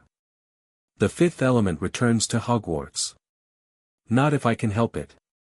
Quirrell snarled, bursting into the chamber, his wand aimed directly at Harry's heart. Avada! Before he could complete the killing curse, the watery apparition of Amara flowed between them with impossible speed. "No more division," she declared. "No more darkness feeding on discord." She extended her hands, and from them flowed streams of the unified element, neither earth, air, fire, nor water, but the harmonious fusion of all 4. The streams enveloped Quirrell, who screamed in agony. "Master, help me!" he cried as his skin blistered and smoked wherever the 5th element touched him.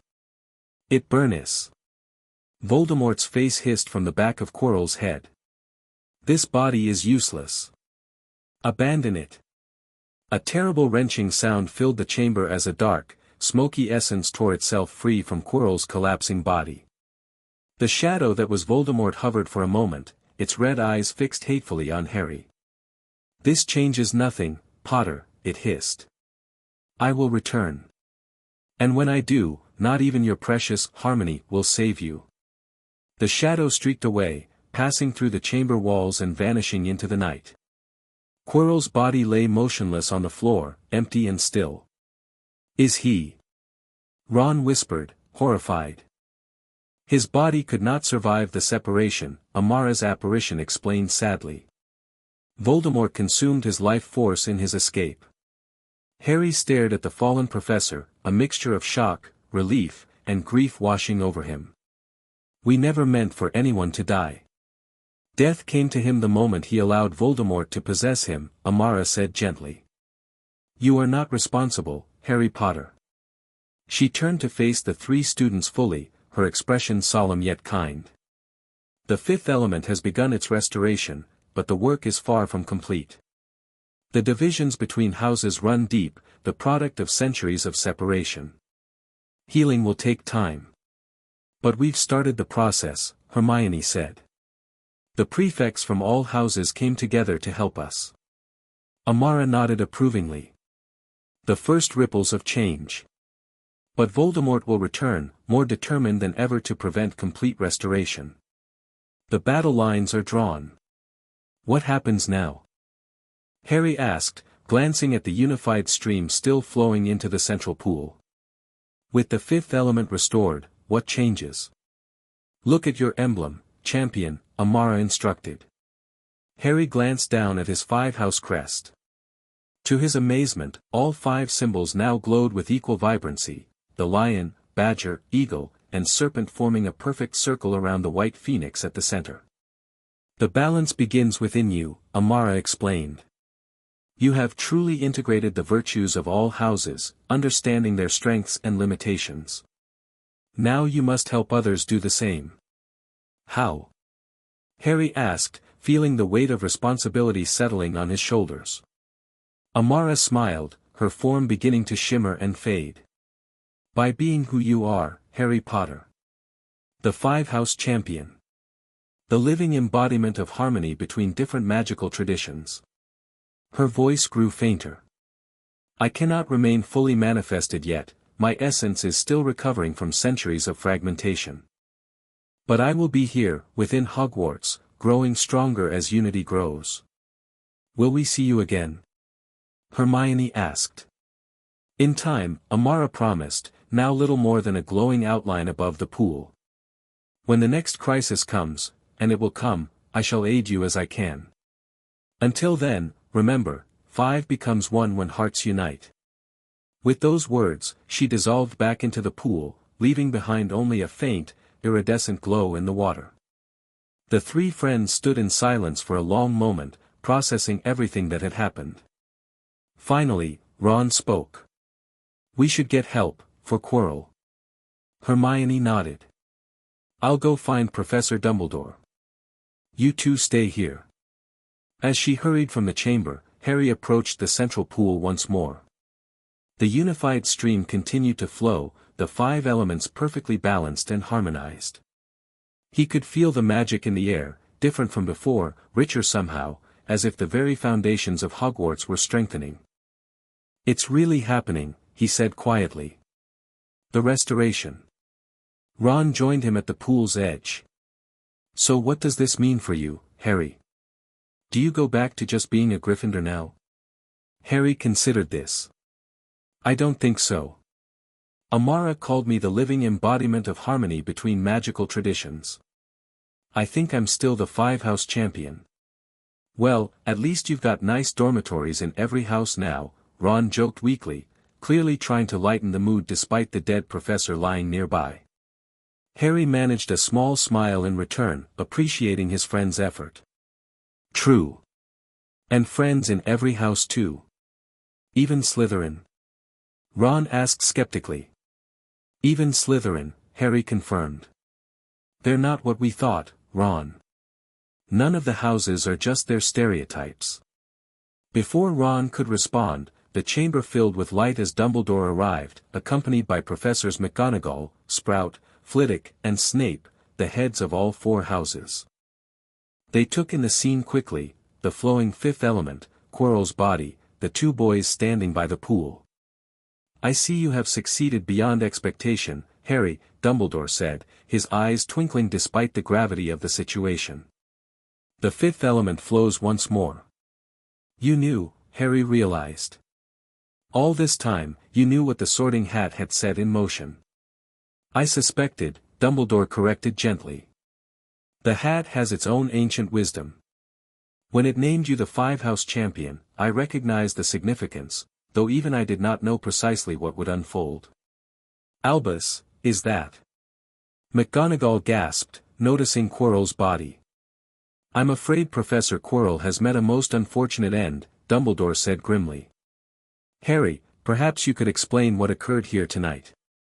Harry recounted everything: the collection of the artifacts, Voldemort's possession of Quirrell, the intervention of the prefects, and Amara's manifestation. The professors listened in stunned silence, even Snape's customary sneer absent as he absorbed the implications. "So the legends were true," Flitwick murmured when Harry finished. "A fifth founder, whose magic bound the others together." "Not just magic," Sprout added. "A philosophy, unity in diversity. The very foundation of Hogwarts that we had forgotten." "A foundation some would prefer remained forgotten," Snape observed coldly. "The Dark Lord will not take this development lightly." "Which is precisely why its restoration was necessary," Dumbledore countered. "Hogwarts divided was vulnerable. Hogwarts united stands a much greater chance against the darkness to come." He turned to Harry with a smile. "You have done extraordinary work, Harry.